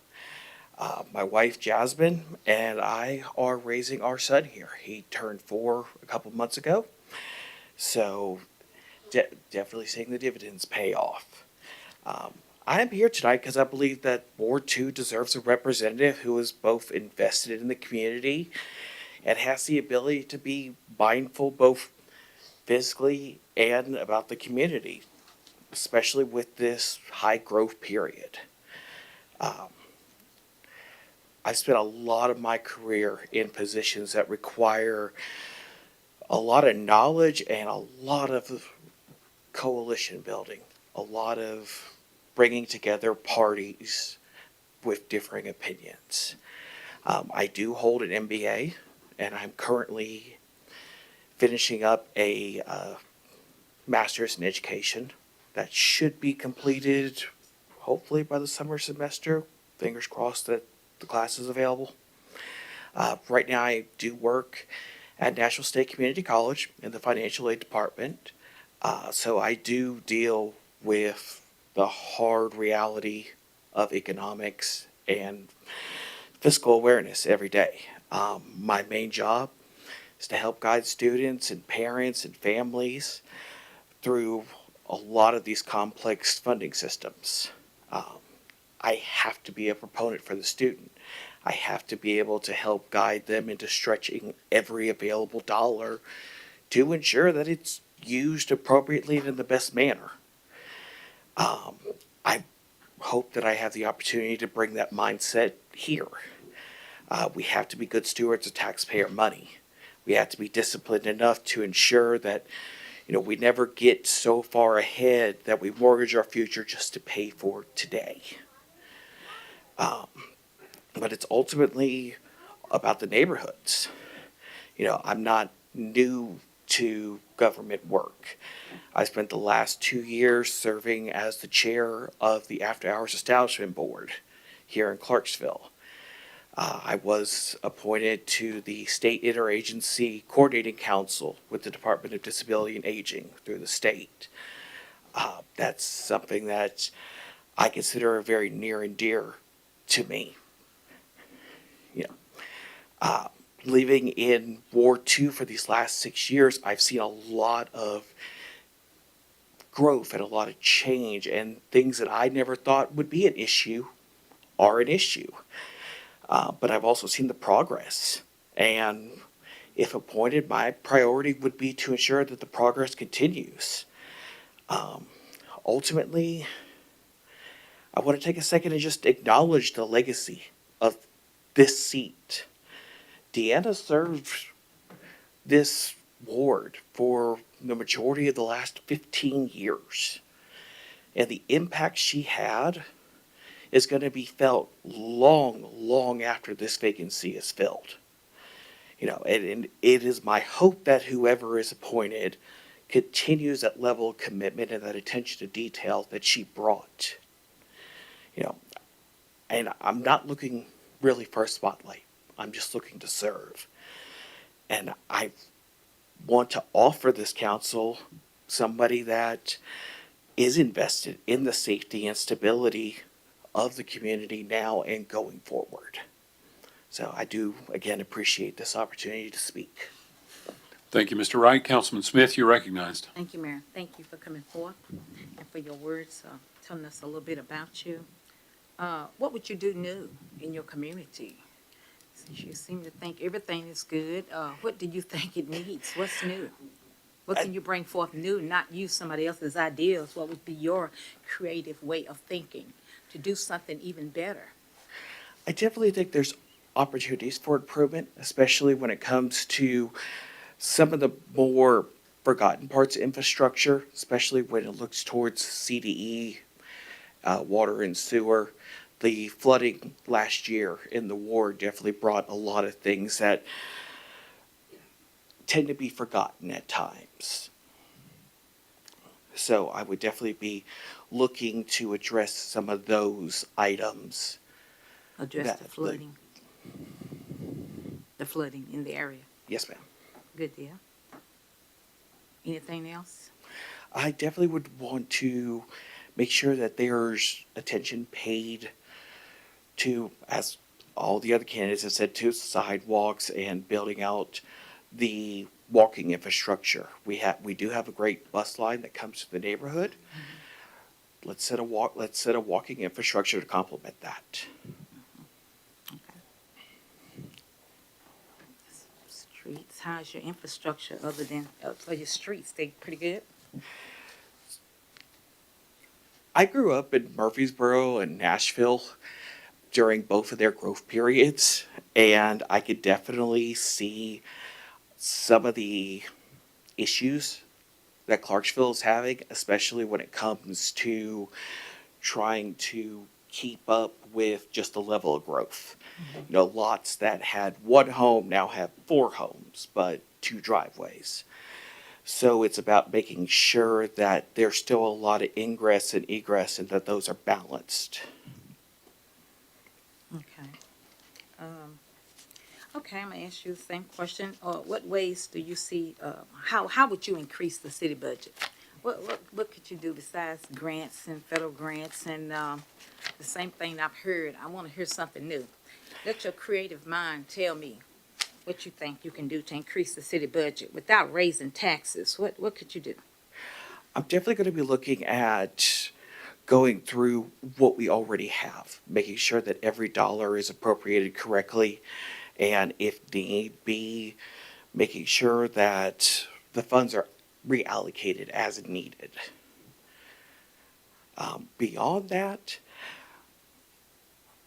I know that it's not a popular answer, but there is opportunities to look at increases in some of the revenue builders, like taxes. I'm not a big proponent of it, but if all other options have been exhausted, that is something that has to be considered. Revenue builders, you said? Mm-hmm. And who are you referring to? Opportunities such as school-based income, looking at ways to maximize maybe fees and permits. You talking on the schools? No, I misspoke. I apologize. I'm mainly meaning like fees and permits and maybe utilizing some of the already existing things in the Schools and city. permits from the school, you talking about increase? I'm just want to make sure I'm understanding. I'm sorry. No, it's okay. What I meant by the school was more, some of these schools have different attributes, such as fields, stadiums, other things, making sure that those are levered appropriately. Do you realize we give money to the schools and we can't take money from the school? Yes, ma'am. And we're not over the schools. We do give money to the schools every year from our budget. So I was trying to figure out how, just trying to find out from you, how you think we can increase the revenue. I know you said. It mainly be making Who are sure your that revenue builders you're talking about? The revenue builders you're talking about. Can you explain that to me? Who are they? I'm mainly going to be looking at construction, home building, other avenues. We do have permits and fees for a variety of measures, maybe looking and making sure that those are in line with the scope of the projects. Okay. All right, thank you. And are you, did I ask you were you a regular voter? You said yeah. No. Yes, ma'am. You are? Yes, ma'am. Okay. And so you work at the community college Yes, ma'am. National State. and you're still in school? That's good. Yes, ma'am. Good. Okay. There was one more thing I was gonna ask you. Have you served in a political seat? Not an elected seat, but I am on the After Hours Establishment Board here in Clarksville. It is a nonpartisan board. But not possible. Okay. All right. I think that's all I have. Okay. So you really want to serve? Why? Why you say you really want to serve? Honestly, for my son, For your son? yes. Okay. As he ultimately is the best thing that's happened to my life. So I want to ensure that he has ample opportunities. Like what? Making sure he has a safe place to play, making sure that he is able to go and be at gatherings in the neighborhood, community integration, eventually, fingers crossed, driving when that comes, making sure that he has those chances and that he's as safe as possible doing so. You realize we do have a lot of parks here. You do realize that, right? That's a safe place to play. Yes, the renovation to Merchant Park last year was definitely got a thumbs up from the 3-year-old. So you want to serve for your son. I hear you.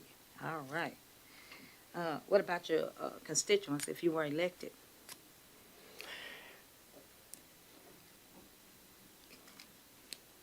I'm always going to keep what my constituents want in the forefront of my mind. And yes, that will mean that at times that comes in conflict with what a 4-year-old wants. But ultimately, if appointed, I am here to serve the community.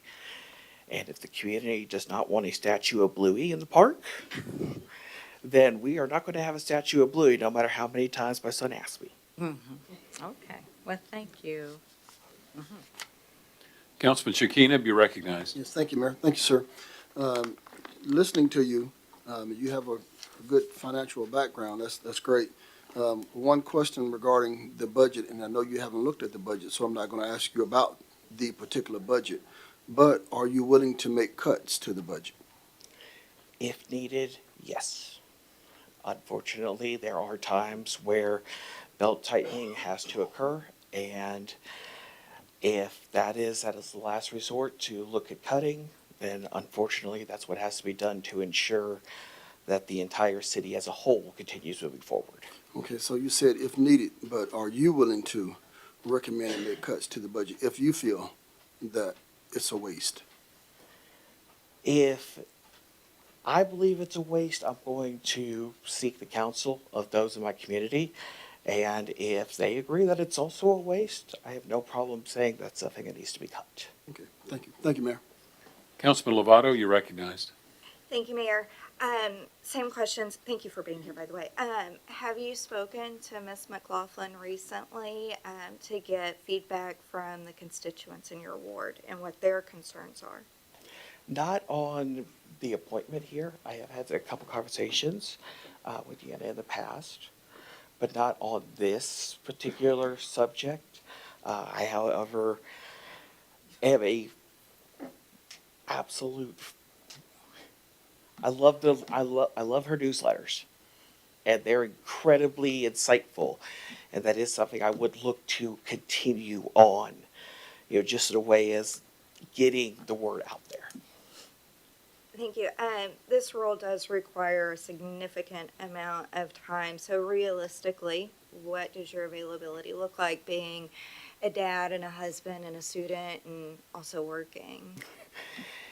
I have been doing full-time work since I was 18 years old, and I have also figured out a way to also do full-time schoolwork. And that is finally coming to an end. So I am going to have ample time to balance everything, because in reality, to me, it's not very different from what I'm doing now. It's just a continuation of a juggling match. How do you handle disagreements when it's uncomfortable and unpopular? Something I always like to do whenever I have to de-escalate a situation is I want people to feel like they've been heard. So if there is disagreements, I'm going to let whatever is being said be said, and then afterwards look for that common thread, because in every disagreement there is always going to be some thread of commonality, and then try to build off of that. That's all I have. Thank you. Councilman Streetman, you're recognized. Thank you, Mayor. As we've asked already, should you be elected, or should you be selected for this seat, do you plan on running for it? That's a question my wife would love the answer to as well. And to be honest, I don't know at this time. That's something that I feel would be better answered after consultations and seeing if I am appointed, seeing whether that's something that I am interested in doing. Would the answer be the same if you weren't appointed? Would be the exact same answer. Okay, and have you attended council meetings before? Yes, and I am a subscriber to that YouTube channel, so I always get the notifications that pop up and listen to them, usually on the way to work. Okay, and what do you feel is the most important thing that city council votes on? Fiscal and budgetary matters. All right, thank you. Councilman Marquis, you're recognized. Thank you, Mayor, and thank you, Mr. Wright, for being here tonight. Same for questions. How do you make decisions when there is no perfect option, only trade-offs? I'm actually going to tend to look at the worst option. I'm going to find the one with the most downside to it and work my way up. Because if I can figure out what the worst option is, that means there's only one way to go, up. So by starting there, I can eliminate what I absolutely know are the worst options, the ones that have the most trade-offs, and arrive eventually at a place where there's people that I can consult with, or where there's enough support to build on to make my decision. Okay. And then, when you hear a new policy idea, what information do you need before deciding whether you support or oppose it? I'm going to look at the human aspect first. I'm going to want to know how it impacts the community, how it impacts individuals. And then I'm going to be looking at the fiscal cost. How much does it cost? That's one thing that I definitely know that my wife wishes that I was not so strong about, but I definitely consider cost in every decision I do. Okay. If staff, engineers, or consultants presented evidence that a commonly held belief about traffic, parking, or housing was incorrect, how would you approach that as a decision maker? So I'm going to want to look at the evidence first, whatever they're presenting, come basically draw my own conclusions from it, and then I'm going to, most of the time, defer to the experts, because there are obviously much more well versed in a lot of the work they do. But there is and has been occasions where if I do not come to the same conclusions, I will challenge that and I will ask for follow up and additional evidence. Okay. And then lastly, think about a street in Clarksville that feels uncomfortable or unsafe for some people. Who struggles the most on that street and why? So I'm actually going to have to say Wooddale Drive right now. I know there's been a lot of work done in the last couple of years on it. One of the things that I noticed is that it has, while it has become safer for vehicles, it has not could become safer for pedestrians. And that's elderly, that's the people that walk to the bus stop. So that's definitely what I think is one of the streets that if I was going to target a place first, that would be it. I'm sorry, I missed the street. What was it? Wooddale Drive. Woodruff. Okay, thank you. Councilman Peters, you're recognized. Thank you, Mr. Mayor. Mr. Wright, a question here I've got for you. Everybody talks about children, and I'm a father of three. And they were born and raised here of them, two of them were here in Clarksville. So I'm going to ask you, what do you think, in your opinion, Clarksville needs to better the quality of life and the balance of life for children? I definitely think that one of the things that Clarksville can do better is to ensure that as we grow, all assets grow. Make sure that if we put in a new subdivisions, there's places for children to go. If we approve the widening of a street, make sure that we're not doing it at the expense of sidewalks. Ultimately, it's just about keeping everything in balance. Okay. So this other one's a little bit near and dear to my heart because I'm an animal lover, and I think we share the new animal control facility and the new library in Ward 2, Ward 3. So how do you feel about the Animal Services Center in Clarksville, on that side of town in our wards? I definitely have to say I watched the construction of that from when they broke ground on it to its completion, and it is an absolutely beautiful facility. I'm happy that it's expanded. I'm happy that it's more closer to my house, especially the library aspect of it. Having the animal control facility there right at the corner of Brevard and 101st is going to be an asset, ultimately. Thank you. Mr. Wright, Article 2, Sections 2 and 3 of the city charter spell out the qualifications for a mayor and city council candidate. You must be 18 years of age or older, citizen of the United States and state of Tennessee, and been a resident of the city for at least 12 months and be qualified to vote in the election in which you are a candidate. So I'm going to ask you, are you at least 18 years of age or older? Yes, sir. Are you a citizen of the United States and of the state of Tennessee? Yes, sir. Are you a resident of the ward in which you are seeking to be appointed? Yes, sir. Are you qualified to vote in the election in which you are a candidate?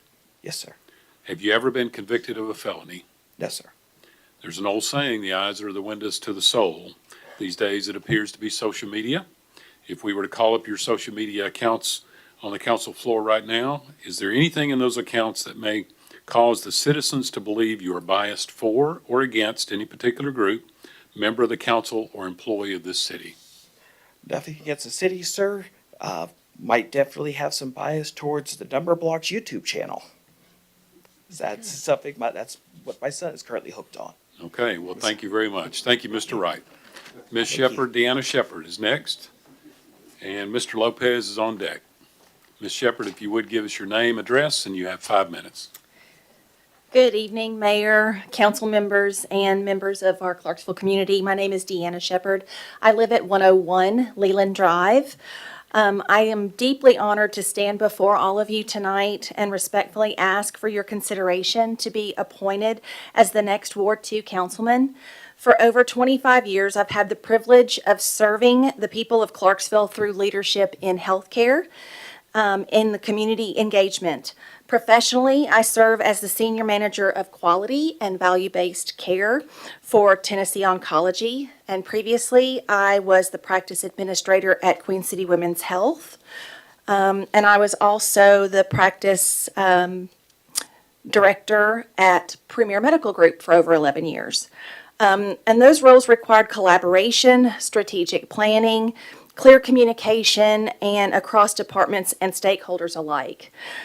Through this work, I've learned that effective leadership is not about titles.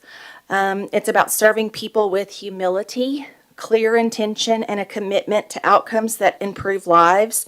And I've worked with healthcare teams facing complex challenges and learned firsthand how to collaboratively problem solve. Thoughtful listening and resilience do lead to real and lasting progress, which is what I'm hoping to do if I were to join this group. My service in Clarksville extends beyond my professional career. I am proud to be a Shot at Life champion and a member of the United Nations Foundation, where I have advocated for global immunizations with engaging elected officials at Capitol Hill. I do that every year in February. And talk to them about the importance of vaccination for children worldwide. I'm also honored to serve as the president of the General Federation of Women's Clubs Virtual Volunteers, where I work to support local businesses, community partnerships, service initiatives, and strengthen our city. In every role that I've held, the core has remained the same: people first.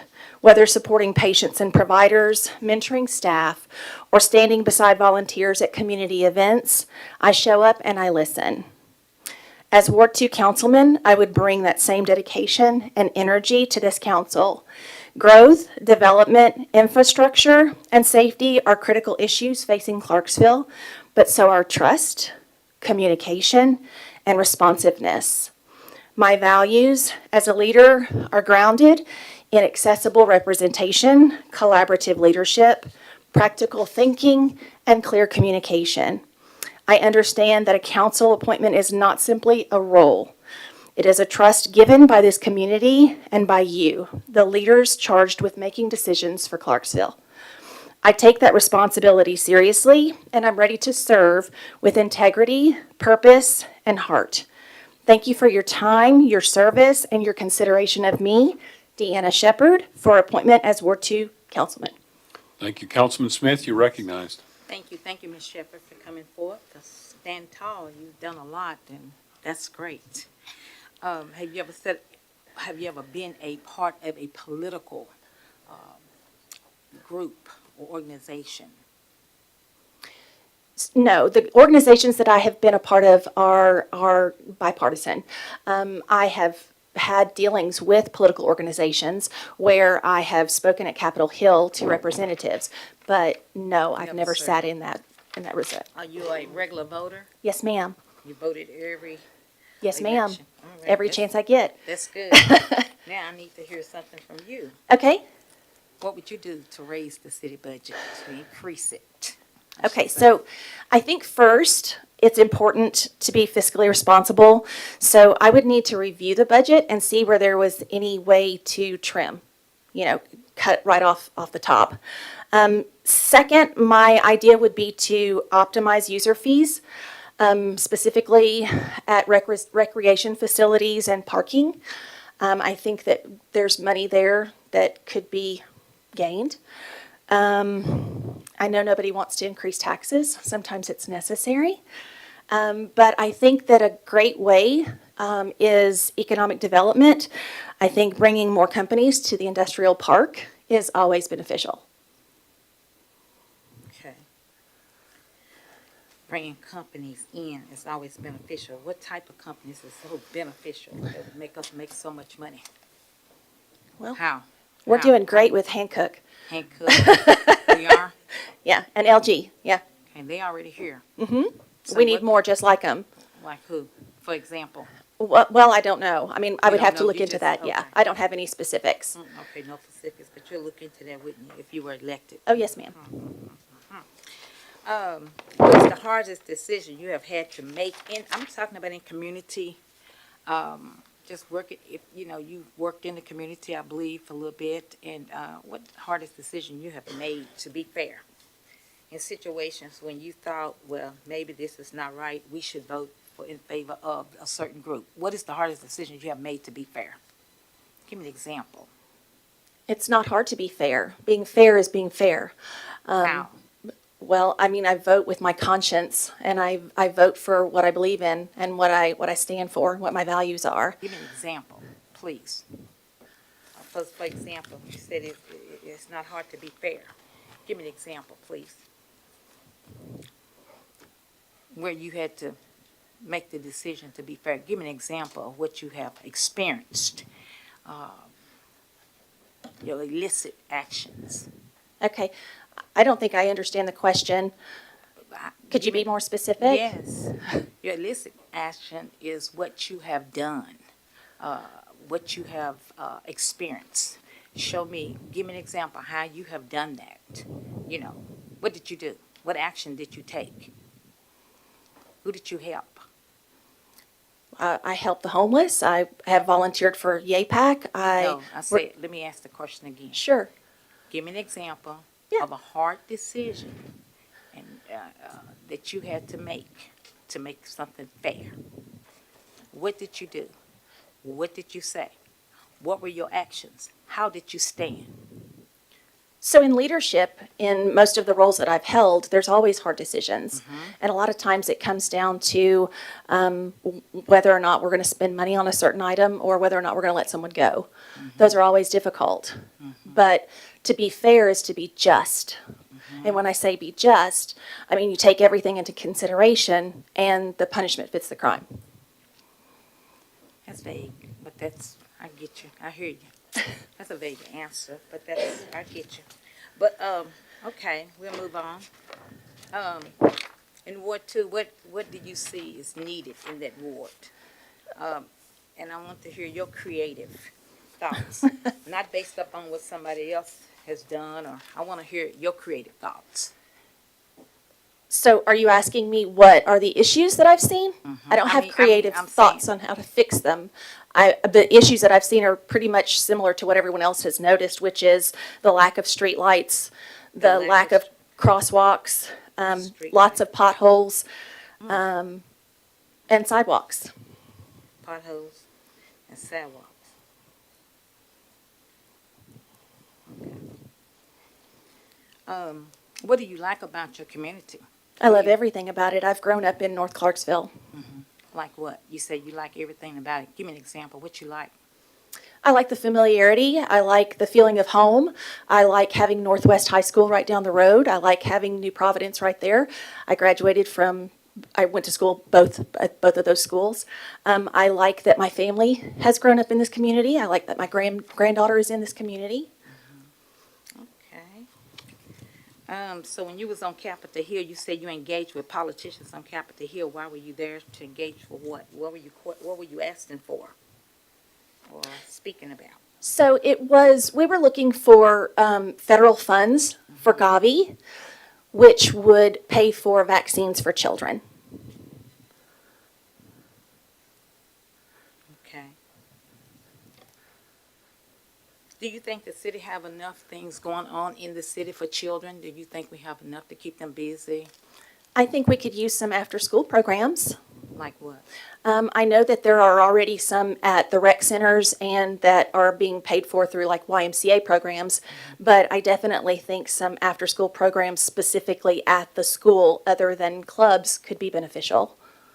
After school for is what, helping them with their school work or after school or? That would be a great idea too, but more organizations like Boy Scouts and Girl Scouts of America, things like that. Well, we do have that. Yes, ma'am. Yeah, we do. Okay, let me see if I got another question. think that's gonna do it. Thank you. Thank you. Councilman Lovato, you're recognized. Thank you, Mayor. Thank you so much for being here today. Same questions that I asked the previous speakers. Have you spoken to Ms. McLaughlin and gotten any feedback about what she's heard from her constituents and what their concerns are for the area? I have. I've spoken with her a few times.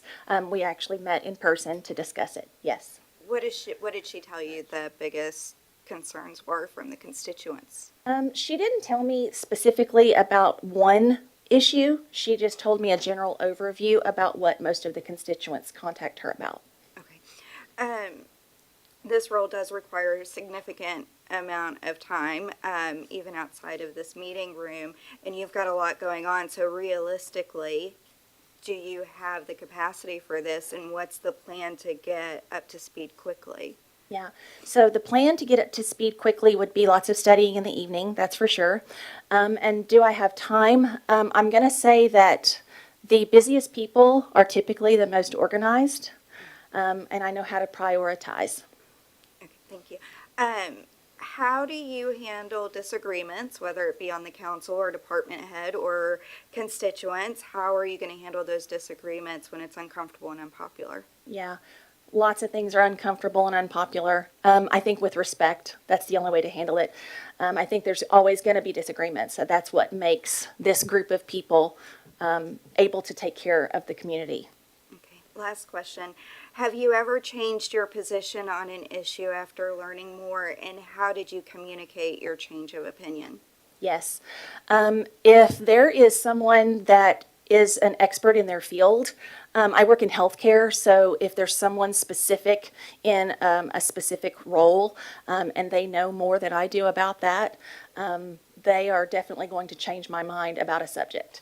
And I have relayed that to them directly. Okay, last question.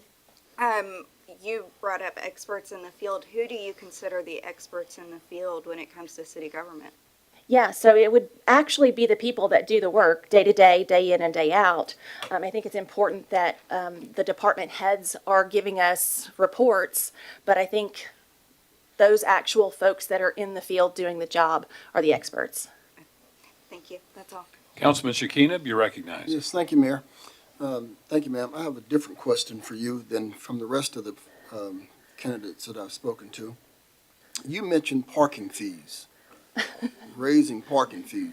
Are you referring to downtown parking? I'm talking about parking everywhere. There's not any pay to park at facilities, and it's an option. At different, the Wilmer Rudolph Event Center and things like that. It's an option. Have you ever been to one of the parking commission meetings? I have not. Okay, But I guess based on that question, that my idea is not a good one. That's all I have, Mayor. That's all I have, Mayor. Thank you. Councilman Marquis, you're recognized. Thank you, Mayor, and thank you, Ms. Shepherd. Same questions, nothing's changed.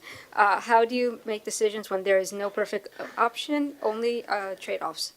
With everything, weigh the pros and cons and make decisions that are hard. You have to decide.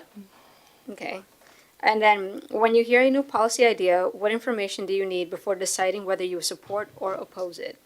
Fiscally responsible ideas and those that the constituents have voiced. Okay. And then, if staff, engineers, or consultants presented evidence that a commonly held belief about traffic, parking, or housing was incorrect, how would you approach that as a decision maker? I would trust what they had to say. They're the experts in the field. Okay. And then think about a street in Clarksville that feels uncomfortable or unsafe for some people. Who struggles the most on that street and why? It's not in my ward. Sorry, guys. But Madison Street, I picked up trash on Madison Street, and as I walked the sidewalks, I did note that there was a lack of accessibility for wheelchairs and those maybe older in age with canes, because most of the sidewalks have light poles in the middle of them. Oh, thank you. Councilman Streetman, you're recognized. Thank you, Mayor. Okay, same set of questions I've been asking. If you are appointed to this seat, do you plan on running? And if you are not appointed to this seat, do you plan on running? Yes and yes. Easy enough. Have you attended council meetings in the past? Yes. Have you watched them on TV? Yes, I have. Or online? Yes. Okay. These are easy questions, apparently. And then, last question is, what do you feel is the most important thing that we vote on as a council? I don't think there's one important thing. I think everything that's brought to you guys that's either coming from a department head or from a constituent is important. All right, thank you. Councilman Peters, you're recognized. Thank you. I'm going to keep this kind of light, Okay. and I'm just going to say that you're seeking to be appointed to replace someone named Deanna, I know. and your name is It's Deanna. kismet, right? So in speaking in that term, do you know what the most used 4 words are that Miss McLaughlin used? I don't know, Disney, Disney, and Disney. I'll let you know. So to continue tradition, if you're appointed, that concludes my report. So that's all I've got, Mr. Mayor. Thank you. Thank you very much. Ms. Shepherd, Article 2, Sections 2 and 3 of the city charter spell out the qualifications of a mayor and city council candidate. You must be 18 years of age or older, a citizen of the United States and the state of Tennessee, and have been a resident of the city and the ward of the city for the last 12 months, and be qualified to vote in the election in which you are a candidate. So I'm going to ask you, are you at least 18 years of age or older? Just barely, yes. Okay. Are you a citizen of the United States and the state of Tennessee? Yes. Are you a resident of Ward 2? Yes. Are you qualified to vote in the election in which you are a candidate? Yes. Have you ever been convicted of a felony? No. There's an old saying, the eyes are the window to the soul. These days it appears to be social media are the windows to the soul.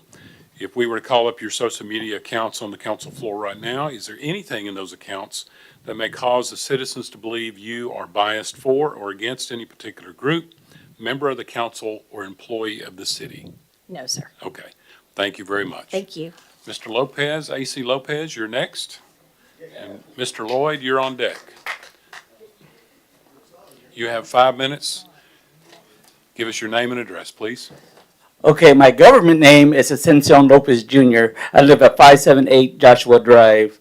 So, and I've been doing this for a minute, for a good minute. I know a lot of, thank you very much for hearing me out also. And thank you guys, everyone that volunteered to come up here and try to take Deanna's spot, which no way we're ever going to be able to fill. She's so great. But we got to look at history, man. We got to look at history. Ward 2, 4 years ago, 0 people applied. 0 people didn't want to run for this district. We had to beg Diana to come back and say, "Hey, can you just give us one more term, girl? Come on, just one more term." That's all we asked, and she did. Why am I here? Wow. It's my wife. She loved the spirit of Clarksville. When times got tough, when the tornadoes hit, when the floods hit, even right now when the ice storms hit, sorry, a little emotional.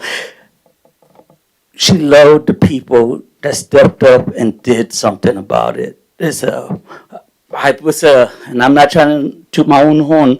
If you see my stuff, I don't really like talking about myself. I was a staff sergeant in the United States Marine Corps. I was a staff sergeant in the United States Army. I'm a doer. I do. I see a problem, I head on and I rush and I fix it. But I also had great mentors since my time living here in Clarksville. Oh, Kenny York, man, from Manna Cafe Ministries, volunteered to be homeless so he could know what the homeless needed, man. Whew, sorry. I was getting sorry. County Commissioner Joshua Bill always asking the constituents, what do we need? I don't care if you live in my district or not. What does Montgomery County need? I cry. I apologize. State Rep Jeff Burkhart. This one's going to get tough. I asked him one time at the election commission when we were voting and stuff, holding signs and everything like that. I like, bro, for real, Jeff, why you do this? You're a millionaire. So you got X amount of companies, you got freaking, all this thing is working for you. Why are you out here freezing cold, hot sun? And he said, because I love my community, AC. I love it. I want to feed the hungry. I want to catch up with all the people that I didn't get a chance to catch up with. This is here on the election line, and it's one of the best times in my life. And when I attended his funeral and saw him entombed into his tomb, I just think it just felt that I have to live on to his legacy. He was my state rep for District 75, and I will ask every constituent, I will ask everyone that come up here and speak, and to you, the same thing Jeff always asks. Need anything? Because I will. You read my resume. I know I've lost some of y'all because of my resume. I'm sorry. I'm a First Amendment advocate. We fought the school system. A lot of group of people fought the school system so we can have our right to public speak, because at that time they did not allow public speech like we're doing right now at the school board. It's like, hey, y'all just observers. That's it, right? Using that that platform, giving those small wins, is so we were able to get a little bit more food for the hungry, for the students during COVID. It was COVID, man. No one knew what they were doing. No one knew how to outsource food. That was a thing. We brought that up, and we were able to bring that to attention. There's a great saying in the Army: "You don't know what you don't know," right?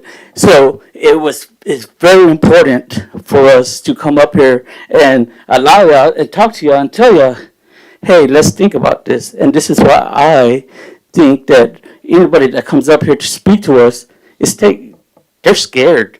I mean, number one fear is public speaking. And if a citizen of Clarksville comes over here and talks, that means they're overcoming fear because something bigger is bothering them, and that's what we would need to fix. Thanks.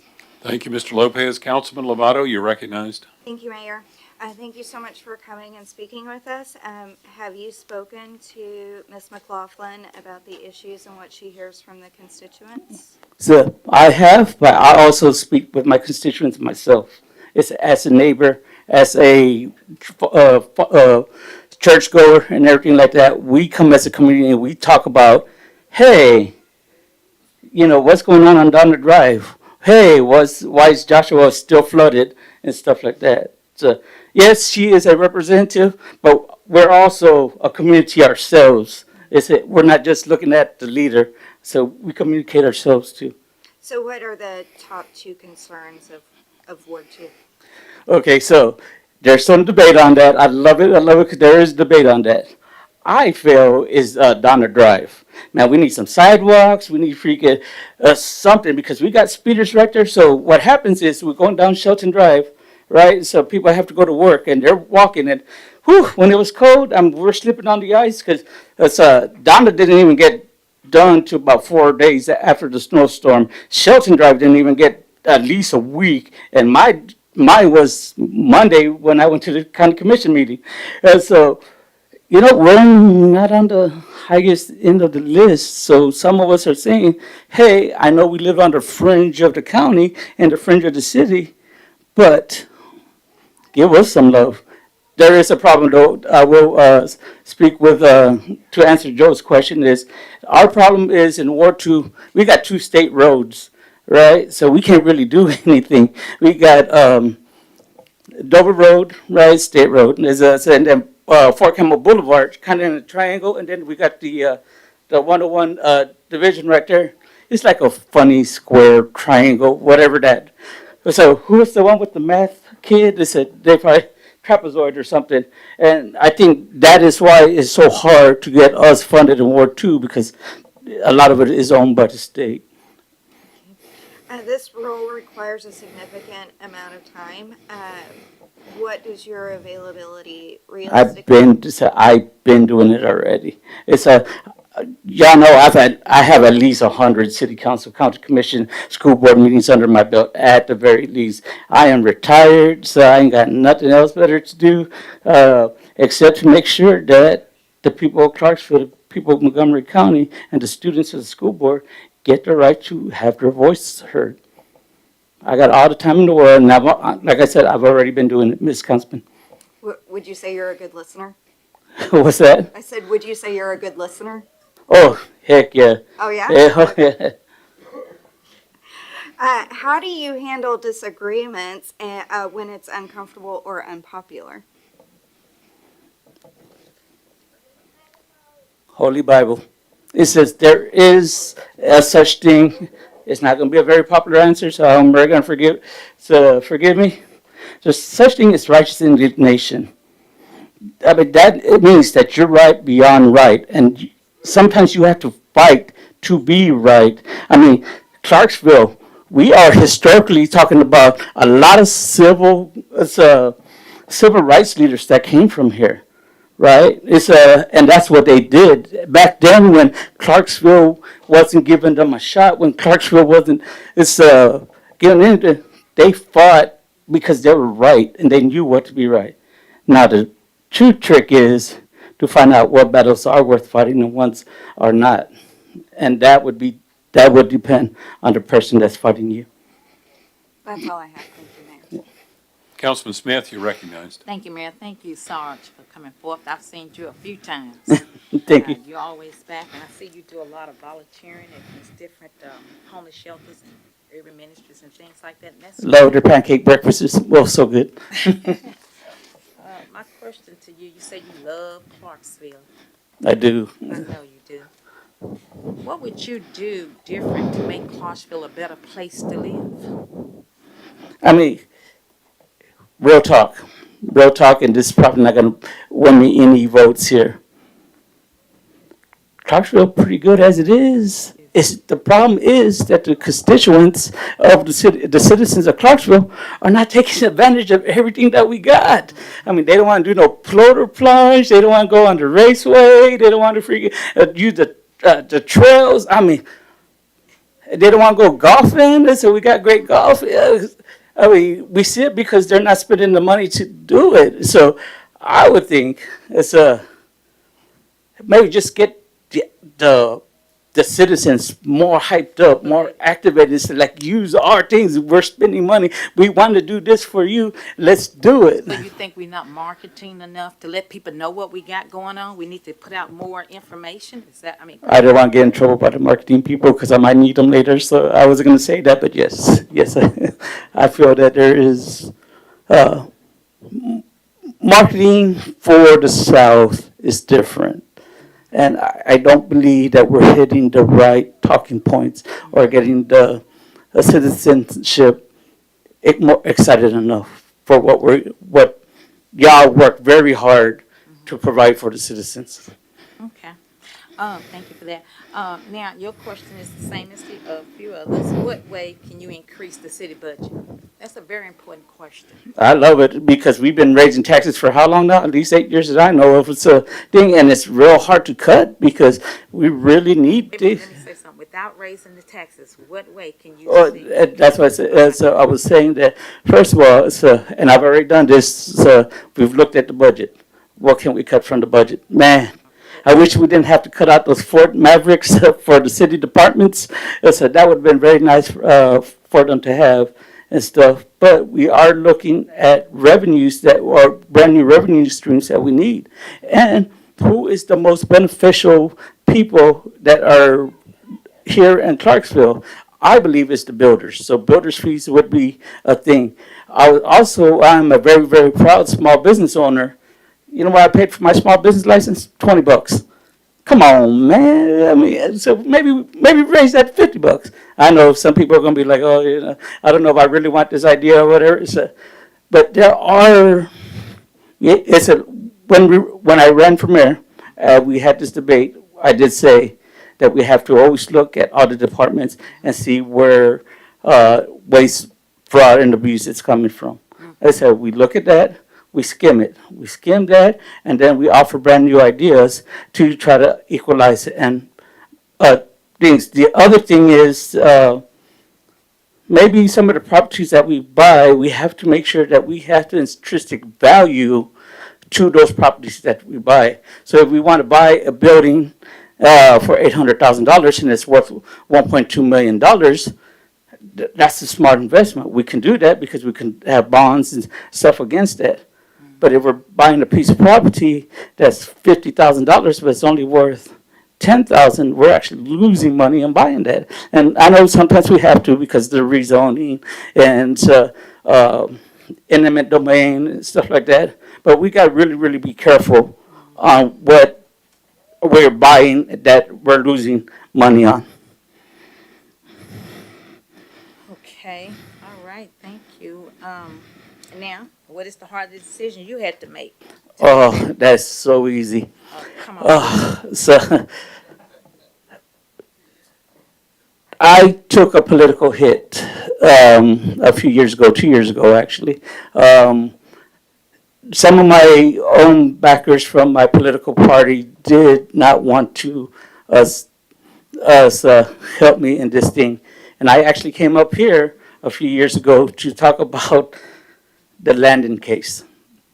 The Minglewood teacher that abused an Afro-Latino, didn't abuse, assaulted an Afro-Latino autistic child in Minglewood. For anyone who has wives that are teachers or teachers, nowhere in the United States is it okay to pull a 4-year-old's dread. That's a teacher. And when they found out in the investigation that it was 6 times that the teacher had to actually do it, the mother fought for a year, had to go onto the news, beg you as a Mr. Prince, a beg thing. And that's one of the other problems with the citizenship is that they don't know where to go for help. So when something like that, when something so devastating happens to them, they're doing a shotgun spread. They're all like, let me ask the mayor, but that was the school board issue. And after about a year, we finally got it resolved, and the teacher was forcibly retired with pay, early retirement.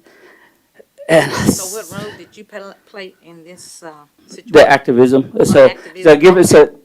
Give me the information of who that she actually had to talk to. They said, then come up here and make y'all aware of the situation. Go to the county commission, make them aware and then of course of the school board. And each time, getting the ridicule and the pushback from that, and it really did hurt that I was honestly trying to do something out of the goodness of my heart, and just people was being ugly to me. Well, you answered that pretty well. You're the only one that really gave me an explanation and showed me an example, and I appreciate that. You understood the question. I understood the assignment. Yes, you did. Yes, you did. Yes, you did. You got that right. You get an A for that. Are you a regular voter? I am a super voter. All I'll right. vote on anything. If there's a class reunion election stuff, I'll get on that too. So. Yeah, on that too. And you said something about cutting stuff in the budget, and you said, we should look at the budgets for fraud and all things like that, and that's a good idea. What do you think we should cut? When I ran for mayor, I did realize that this was 4 years ago. That there were some departments that were using antiquated devices for payment solutions and stuff like that. I guess the mayor heard me out because that's no longer the issue. So we had to be able to cut out. It used to be those 3 pieces of paper, the white, yellow, carbon paste and stuff like that. Bro, it was like 2022, right? So there's no reason for still being used that. But so we got it now. We're computer based. So we got like that. So that's an example of let's look what are we doing as practices in doing that. And if you look at the budget, also the last budget I reviewed, man, we are replacing printers like nobody's business. Printers and copiers, man, we are buying copiers. I mean, we need stock copiers as many times as we replace them in the city budget. And so, yes, maybe looking at leasing instead of buying. Also, maybe finding something that has like more extended warranties or something that doesn't have to be fixed by a specialized person. Maybe it costs us a couple $100 up front, but it actually saves us a few thousand in the back end. Okay, all right. Okay, well, thank you so much. You're very pleasant. I really appreciate that. Enjoy Thank you much. in your heart. Thank you. Councilman Marquis, you're recognized. Thank you, Mayor. Good evening, AC. Same questions. How do you make decisions when there is no perfect option, only trade-offs? There's four things that I use. First one is always the constituent, consistent with.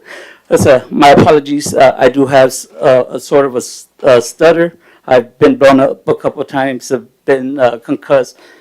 I already forgot how many times. So sometimes I do have a stutter. So I apologize about my speech right there. But to answer your question, it's always the constituents, right? United States Constitution, right? Because this is the Bible that we live in, the Holy Bible, the real Holy Bible. And that state still, that's sitting right behind Mayor Pitts. It says two words, agriculture and commerce. So when we're having to make a tough decision, we have to look at those two words. So are we balancing the agriculture, and are we balancing the commerce, bringing money in that we need so the people of Clarksville don't have to pay more taxes? Okay. And then when you hear a new policy idea, what information do you need before deciding whether you would support or oppose it? The constituents, once again, it is their city. It's their ward that's connected to their city. They have the ultimate say so. Even if I disagree, if I disagree with the constituent wants, I will still do what the constituent wants because this is their city. This is a group of people that the greater good is above my opinion. So I decide, look at them. Now, it's very important that we give the opportunity, like I said, that Commissioner Bill does, give them the opportunity to educate themselves. Because I know one of the biggest things that we have a trouble here in the city council is an uneducated citizenship. They'll come up and they'll talk about something that, the city can't do nothing about. I mean, we feel for you, we could pray for you, but legally we can't do nothing for you. So, Okay. Then, if staff, engineers, or consultants presented evidence that a commonly held belief about traffic, parking, or housing was incorrect, how would you approach that as a I decision? mean, haven't we already done that in the past? So we look at the past and past issues where they said the Lincoln Homes, or not the Lincoln Homes, the ones that's right by the garbage place, the landfill. They gave us recommendations. They said, "Oh, our streets are good, our houses are good." I mean, we said we're still housing people that need housing and stuff, and then you'll get an incident, something like, hey, a special ed man that was short, a midget, so I don't know what the political correct term is, did not leave his house in Lincoln Homes because he got picked on too much, and he ended up committing suicide, and nobody checked on him for 3 months. I mean, come on. I think that's an easy decision. They said we cannot trust everything that the experts say because sometimes experts get C's and sometimes experts get D's because D's still get you degrees. Okay. Think about a street in Clarksville that Down the drive. Think about a street in Clarksville that feels uncomfortable or unsafe for some people. Who struggles the most on that street and why? So Down the Drive is I believe it's one of the largest streets in our ward, and we have a great transportation system that goes on to Down the Drive. The problem is the feeder streets that go to Down the Drive to connect to the bus routes. People are walking. People are walking miles and things. I'm always offering a ride, but I don't know, people always think that I'm trying to kidnap them or something. They're all like, no, I'm good, I'm good. So like, bro, I live like around the corner. I can give you, a ride a mile and a half to the bus station. It don't matter, or to the bus stop. It doesn't matter to me. And it's the people that can't afford the high insurance that Tennessee has for vehicle insurance. It's the people that can't get a vehicle to get to their jobs, to get that, and they have to rely on the bus system. And no matter if it's cold, hot, rainy, snowy, they are still struggling just to get money, just to pay their rent, just to pay their utility, just to be a human being. And I think that's wrong. Okay, well, thank you for being here tonight. Councilman Streetman, you're recognized. Thank you, Mayor. You've already answered one of my questions. So my other questions are, if you should get appointed to this seat, do you plan on running for it? I am going to be 100% honest with you. If I get selected, I'm rerunning again in November. If I do not get selected, it depends who gets selected. If the persons that I feel would be qualified for this job, if I think they got it, they got it. So there would be no way for me, no reason for me to step up. And then I would transfer my attentions to the county because, once again, we have roads that are not city roads that need our attention. So. Well, that would be my actual next question that I was going to ask you that I didn't ask the others, is that you've already went out and pulled a petition. It was actually after Councilman McLaughlin announced that she wasn't running that you pulled a petition to run for the county commission. And I just wasn't sure if you were aware you can't actually serve on both of those bodies at the same time. Yes, I joked with Commissioner Knight that it was a rule put in just for him. So, but yes, I do understand. And once again, if I'm not going to say the wrong person, because once again, every one of these people have heart and feeling and desire to do good for their community. So I'm not going to badmouth them. I mean, that's what we want, right? So, but there's a couple candidates that are very qualified. I think I'm one of them too. But it's and some of them that need to learn. They have to learn. And and if one of the ones that need to learn I'm gonna challenge them. And if one of the ones that do get selected that doesn't need to learn, that they're a perfect fit, county commission. Which one is your preference, county commission or It's city all council? city. It's all city council, man. And so I know some of y'all old and stuff like that. Before Mayor Pitts, city council was, ooh, baby, it was great, man. There was so much fire. There was so much things.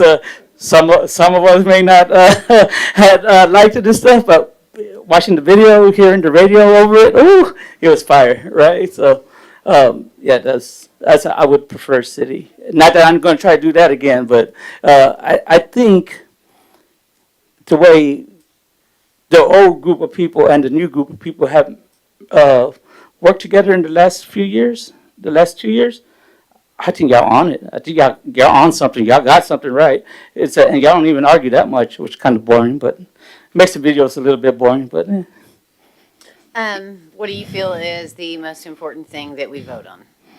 rezoning, hands down, not even a question. Because and I spoke here was a week ago, 2 weeks ago, about a rezoning issue that wasn't even in my ward because it affected me going to the VA and getting the help I needed medically. I was like, we can't put nothing else on Rossview Road. I don't know how much I have to explain it.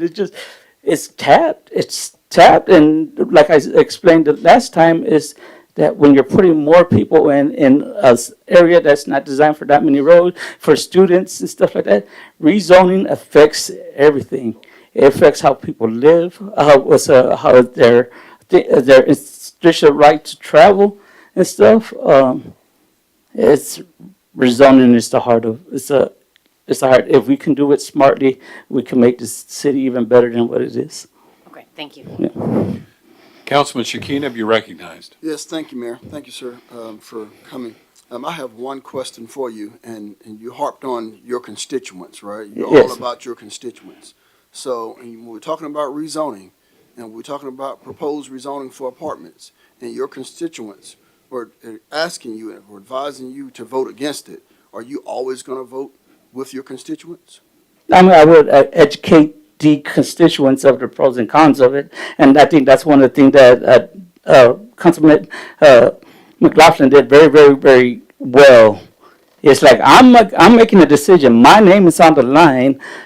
Tell me what you think. That's why we had 160, or she had 160 town hall meetings. Now I ain't gonna do that now, but I am gonna want to educate, and I believe that that's the most important thing, Mr. Chacon, is that we educate the constituents on, especially a rezoning issue. Once again, because rezoning does affect the common man and the common woman. And so here, Mr. in Clarksville. So again, we're talking about traffic. We're not talking about what the previous council member did or town halls. We're talking about you. Right? Are you going to side with your constituents? Once again, I would educate them. I would give them the pros and cons of it. They will make an informed decision, and whatever that informed decision is, that's what I'll vote. If they do not come to a consensus, if they're just say, or they do not reach out, I'm going to vote what the Lord tells me to vote, what the Bible tells me to vote. Help those who can't help themselves. Thank you. Thank you, Mayor. Thank you. Mr. Lopez, Article 2, Sections 2 and 3 of the Clarksville City Charter spell out the qualifications of a mayor and city council candidate. You must be at least 18 years of age or older, citizen of the United States and the state of Tennessee, and have been a resident of the city for at least 12 months and be qualified to vote in the election in which you are a candidate. So I'm going to ask you, are you at least 18 years of age or older? Yes, I am. Are you a citizen of the United States and the state of Tennessee? Yes, I am. Are you a resident of Ward 2? Yes, I am. Here's my voter registration card to tell you that. Are you qualified to vote in the election in which you are a candidate? I jumped ahead one question. Yes, I am. Have you ever been convicted of a felony? No. There's an old saying, the eyes are the windows to the soul. These days, it appears to be social media are the windows to the soul. If we were to call up your social media accounts on this council floor right now, is there anything in those accounts that may cause the citizens of this city to believe you are biased for or against any particular group, member of the council, or employee of the city? Yes, sir. I am a very patriotic person. I love the United States, so I am very boisterous about people trying to take away our constitutional rights. Also, I love the police department. You were there when you gave me the Clarksville Police, the citizen alumni certificate and stuff. Yeah, I'm sorry. If my love of country, my love of my fellow service members, and my love of people who protect our community is too much for the city and too much for the citizen of Clarksville, I will gladly resign. But I don't think it is. Okay, thank you, Mr. Lopez. Next up is Jeff Lloyd. Mr. Lloyd, thank you for your patience. If you would give us your name and address, you know the drill. You have 5 minutes.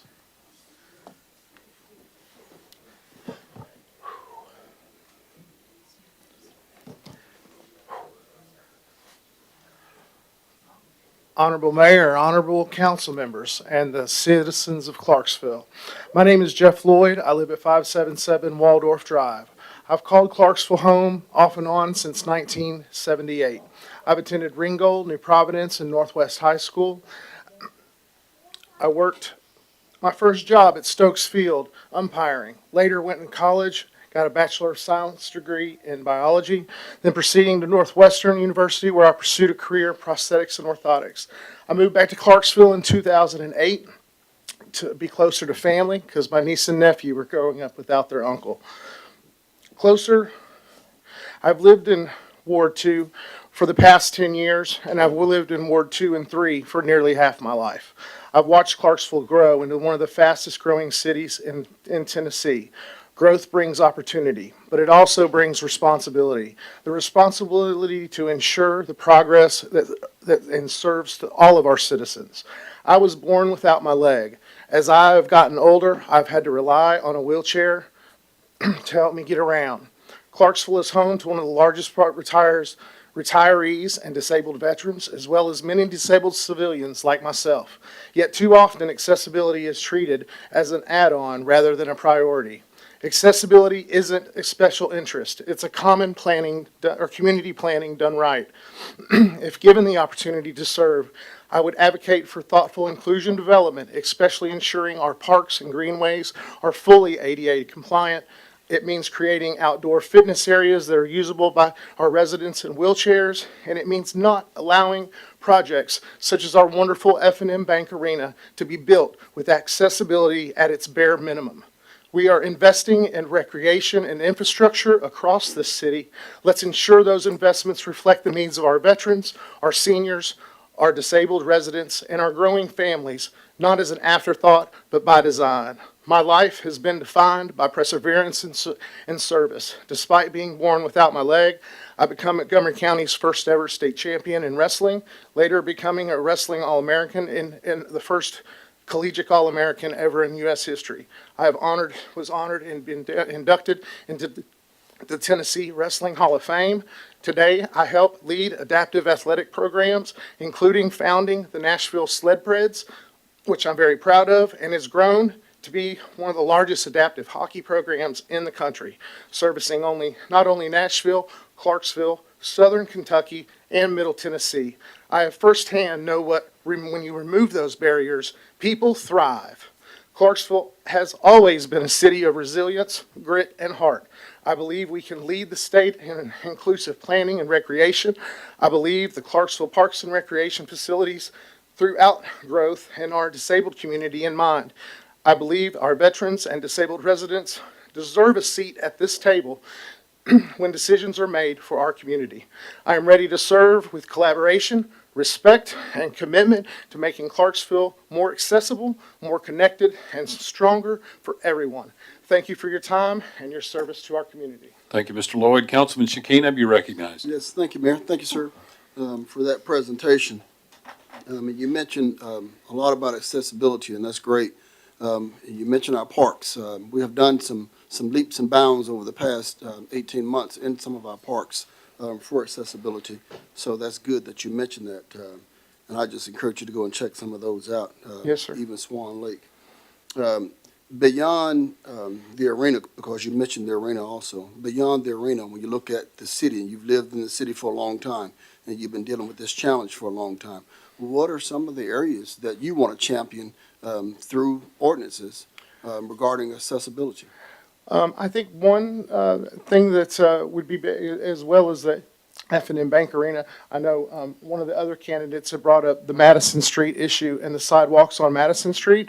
I remember doing a walkathon through United Way, going that direction, and in my wheelchair, I had to literally get off the sidewalk on Madison Street, get out of my chair, pull it back up onto the street to actually get by. It's pretty bad, but I'd like to see those improvements. Okay. And you've been around, again, for a while, so have you ever had a conversation with the street department? Anyone about that? No, sir. No? Okay. Thank you. Thank you, Mayor. Thank you. Councilman Smith, you're recognized.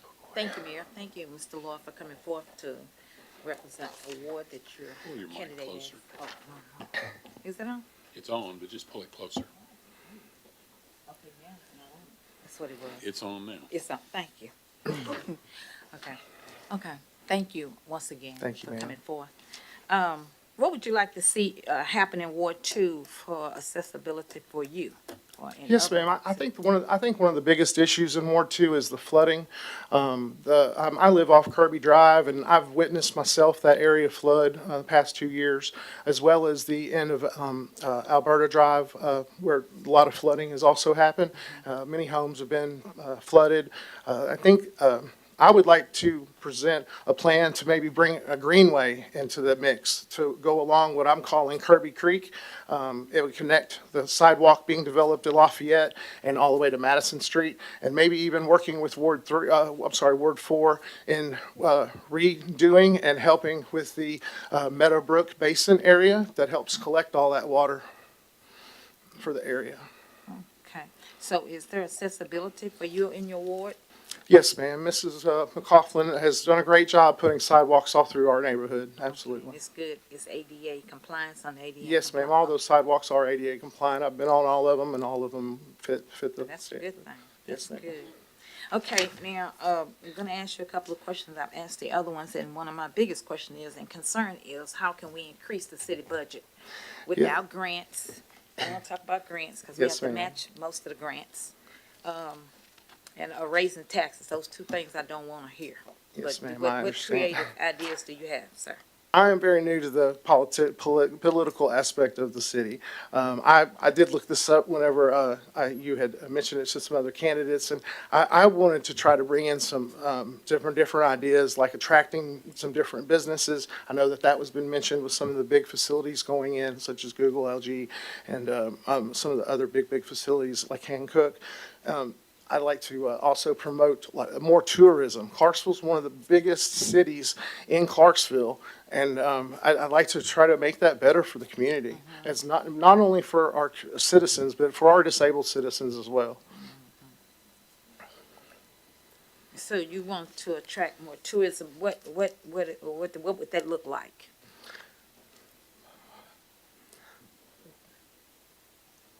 Marketing. Marketing for the city. There's a lot of things that we could, that we could do to try to bring things to the city to Yeah, help. but what are we marketing? Marketing Clarksville Yep. and its history.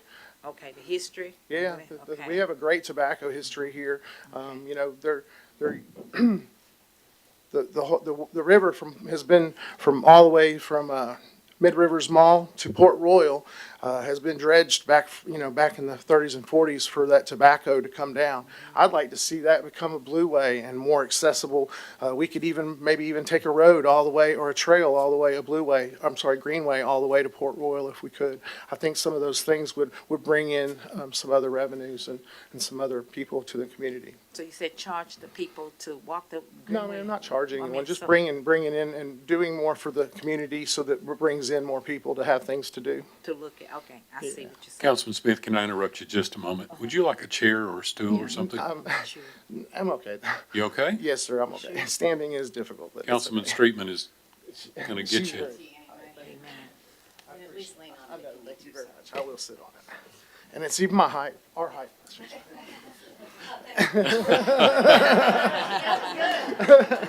All right. Makes you look taller. Councilman Smith, you're recognized. Thank you, Mayor. Okay, sounds good. Let's see. And then, are you a regular voter? No, ma'am. You're not? No, ma'am. My political is just beginning. My It's political just journey is just beginning, You yes. never vote. What was the last time you voted, sir? No, ma'am, I haven't. You haven't voted, period? Never voted? Okay.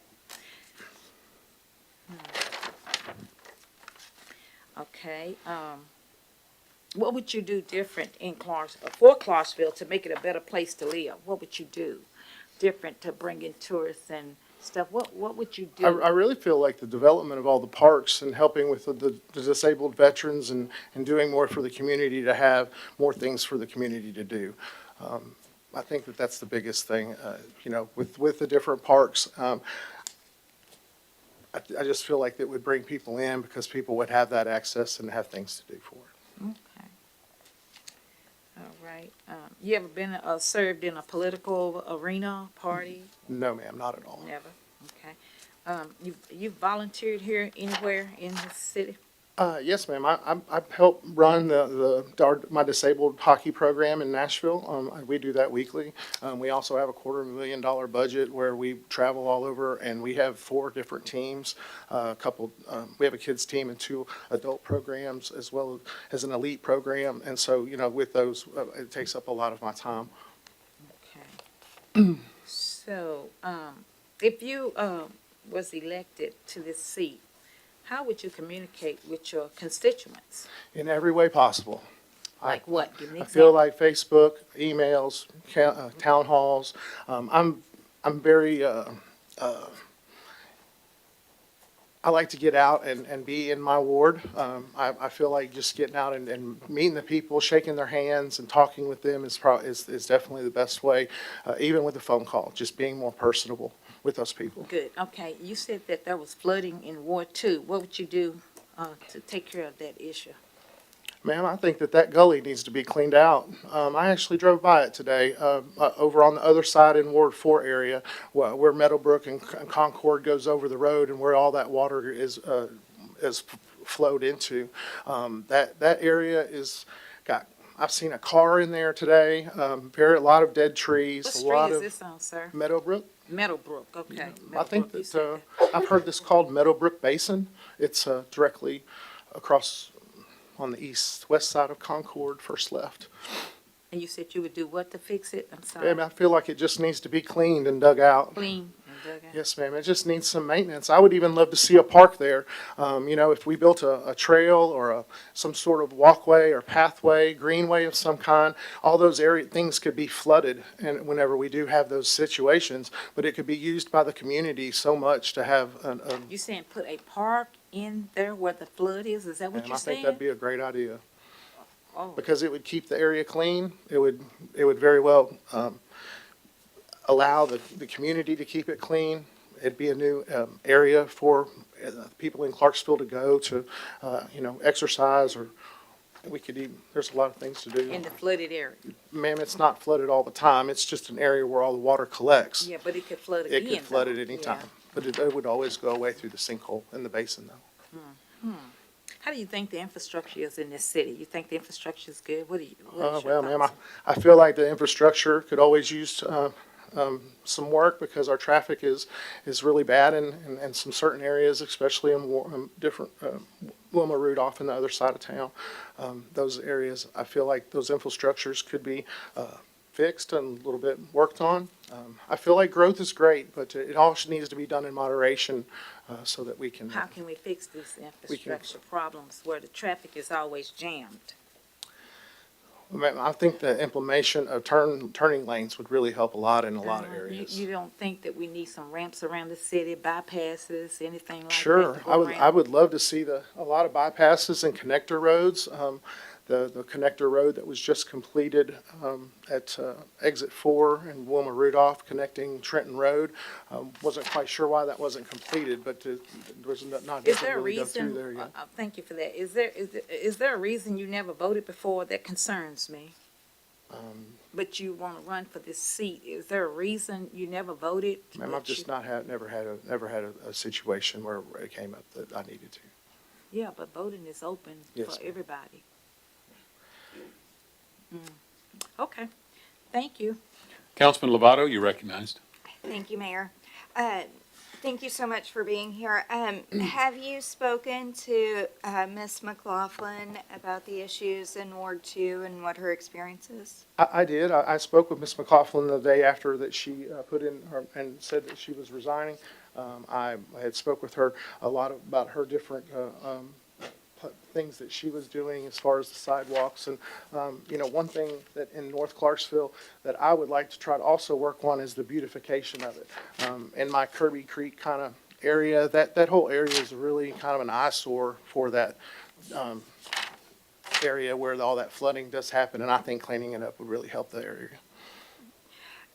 This position, if you're appointed, it does require quite a bit of time, outside of these council meetings.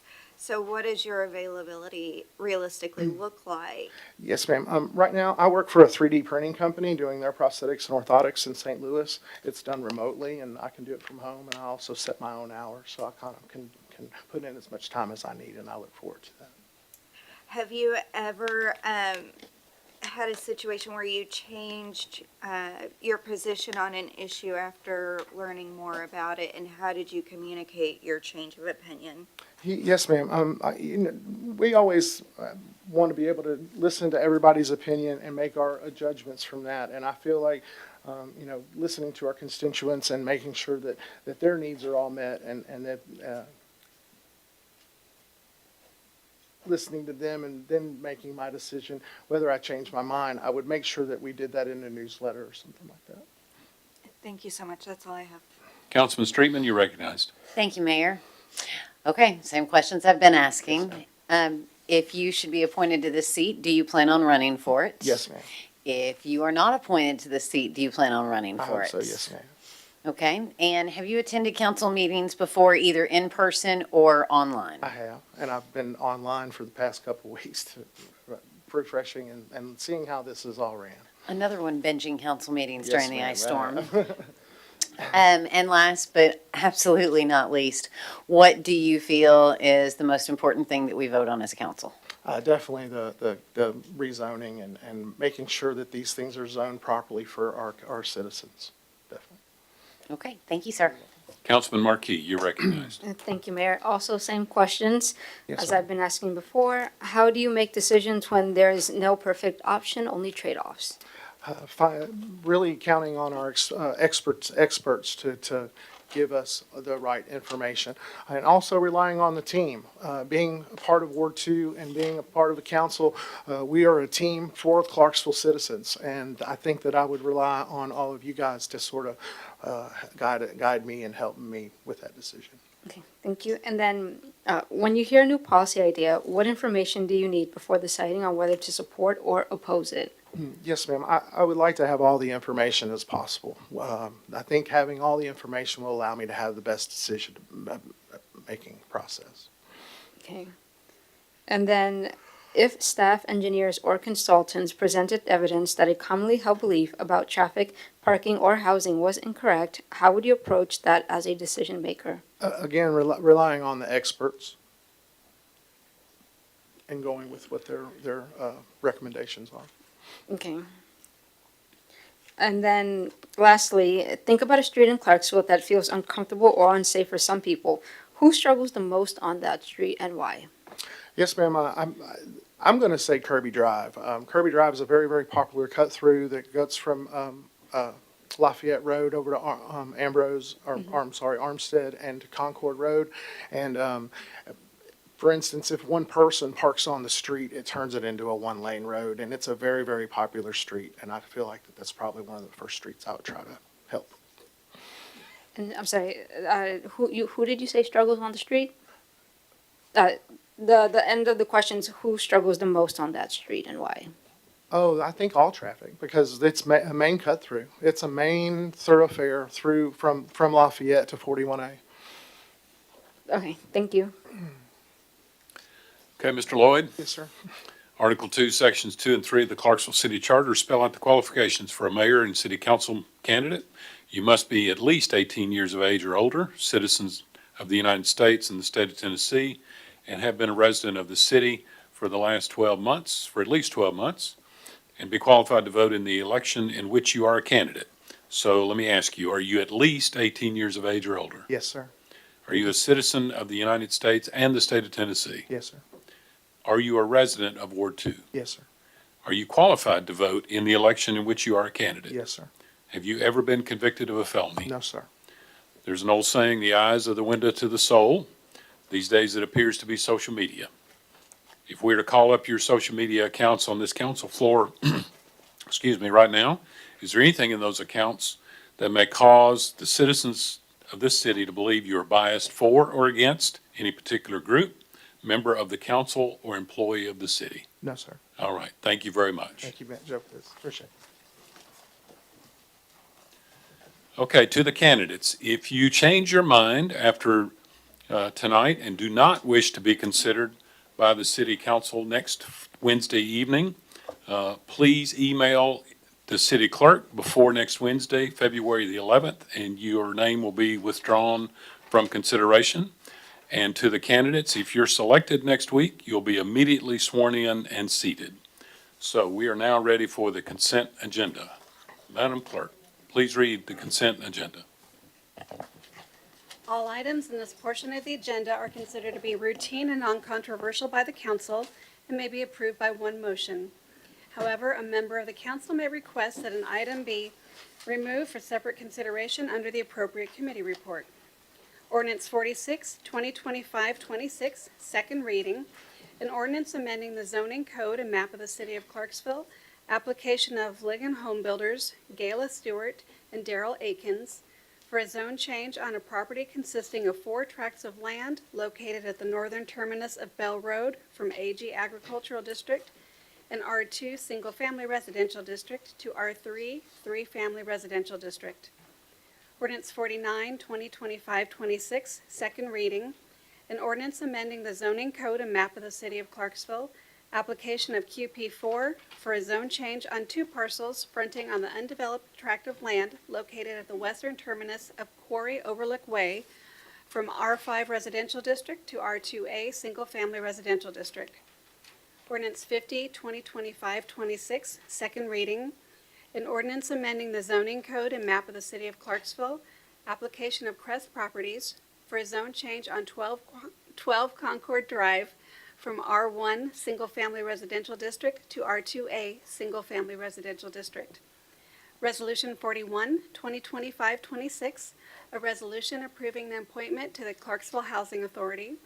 Resolution 42, 2025-26, a resolution repealing the certificate of compliance for Corks and Caps Liquor Store, 100 Highland Bluff Way, and the adoption of minutes from January 8th. Thank you, Madam Clerk. I'll entertain a motion and a second on the consent agenda.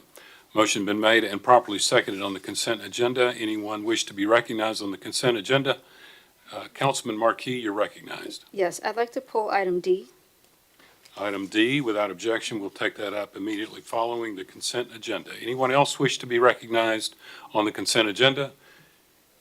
Seeing none, hearing none, are you ready to vote? All members, please cast your vote.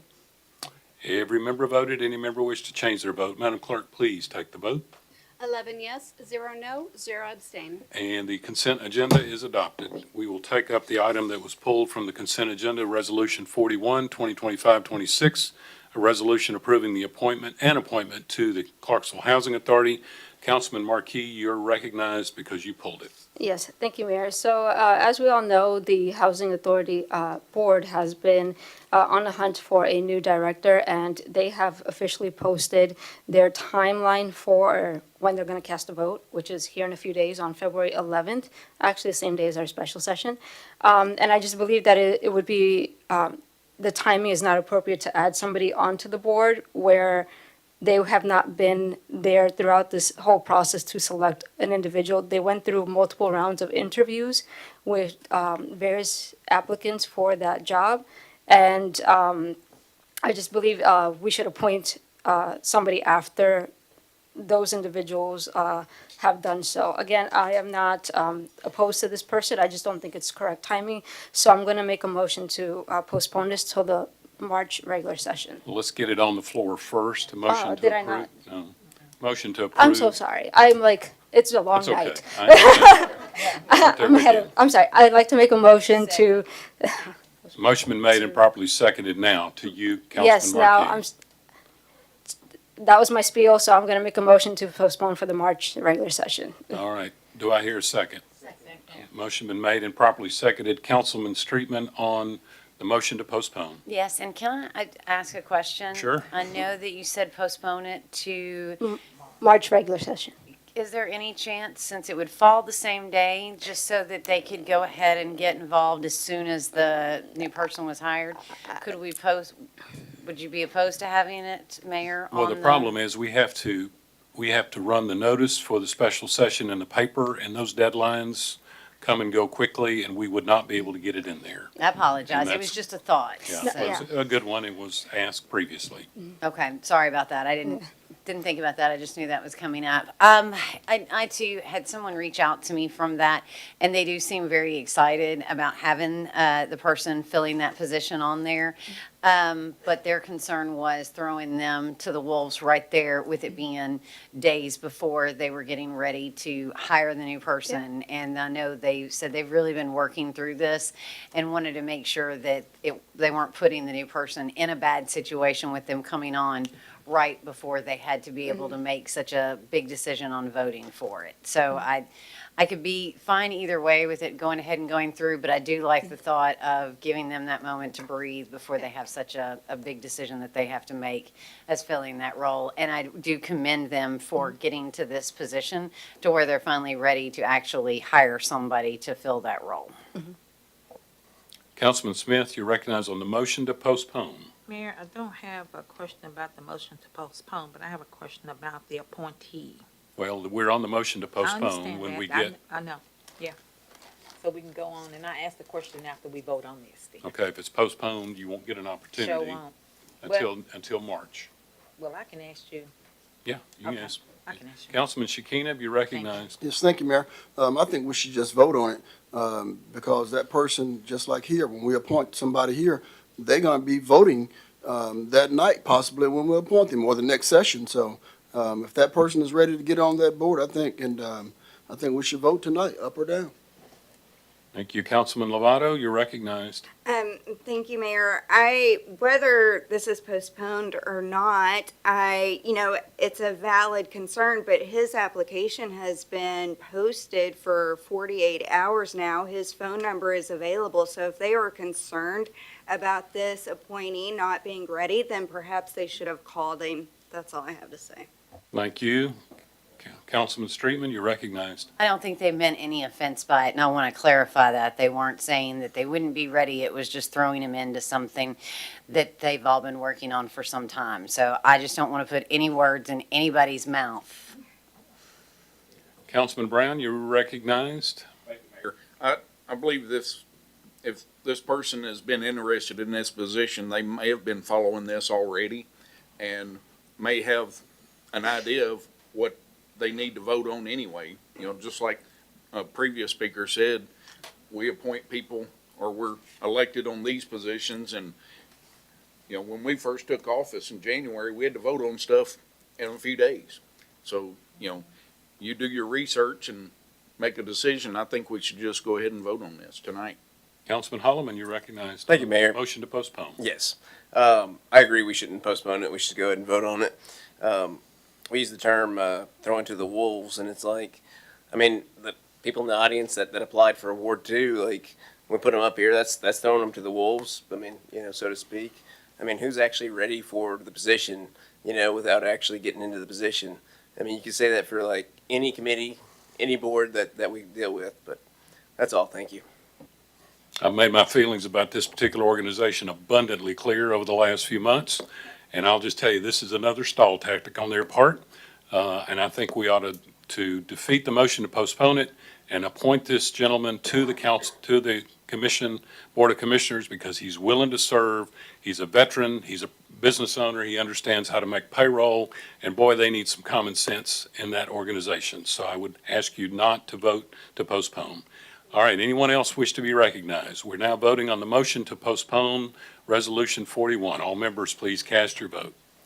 Every member voted. Any member wish to change their vote? Madam Clerk, please take the vote. 2 yes, 9 no, 0 abstain. Motion to postpone fails. We're now on the resolution as presented. Any comment or question regarding the resolution as presented? Councilman Smith, you're recognized. Yes, thank you, Mayor. Is this for a director or just a member? This is a member of the Board of Commissioners. Just for the board. There's 7 members, and they're one short because the chairman of the board passed away suddenly in a meeting. Wow. Several months ago, and out of respect for him, we've held off appointing someone. Okay, so they're just Just a somebody, member. member. Okay, all right, thank you. All right, any more comment or question? Seeing none, hearing none, are you ready to vote? All members, please cast your vote. Every member voted. Any member wish to change their vote? Madam Clerk, please take the vote. 10 yes, 1 no, 0 abstain. Resolution 41 is adopted. We're now ready for the Finance Committee report. Chairman Streetman, you're recognized. Thank you, Mayor. Ordinance 52, 2025, 26, first reading. An ordinance amending the official code of the City of Clarksville, Title 4, Building, Utility, and Housing Codes, Chapter 2, Building Code, Section 4-203, Building Permit Fees, Paragraph 2B, and Chapter 7, Energy Code, Section 4-701, International Conservation Code, adopted to provide needed updates. Both the Finance and the Public Safety Committees voted in favor of approval, and I so move. Motion been made and properly seconded in favor of Ordinance 52. Any comment or question regarding Ordinance 52? Seeing none, hearing none, are you ready to vote? All members, please cast your vote. Every member voted. Any member wish to change their vote? Madam Clerk, please take the vote. 11 yes, 0 no, 0 abstain. Ordinance 52 passes first reading. Chairman Streetman. Resolution 40-2025-26, a resolution authorizing the Office of Finance and Revenue to write off uncollectible debts. The Finance Committee voted in favor of approval, and I so move. Motion been made and properly seconded in favor of Resolution 40. Any comment or question regarding this resolution?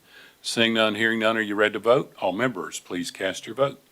Every member voted. Any member wish to change their vote? Madam Clerk, please take the vote. 11 yes, 0 no, 0 abstain. Resolution 40 passes. Chairman Streetman. That concludes my report. All right, we were waiting on that. All right, Neighborhood and Community Services.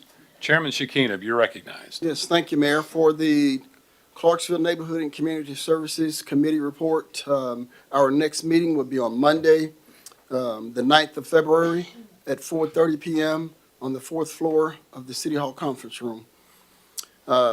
Reference to the home rehabilitation update. Our final home reconstruction will be complete next week.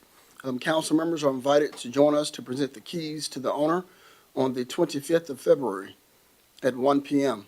For more information regarding this event, including the home address, please contact Michelle Austin. Our waiting list is clear for our home repair program. If you have constituents who are in need of critical home repairs, especially following the recent severe weather, please refer them to our website or office at the City of Clarksville TN.gov. City of Clarksville TN.gov.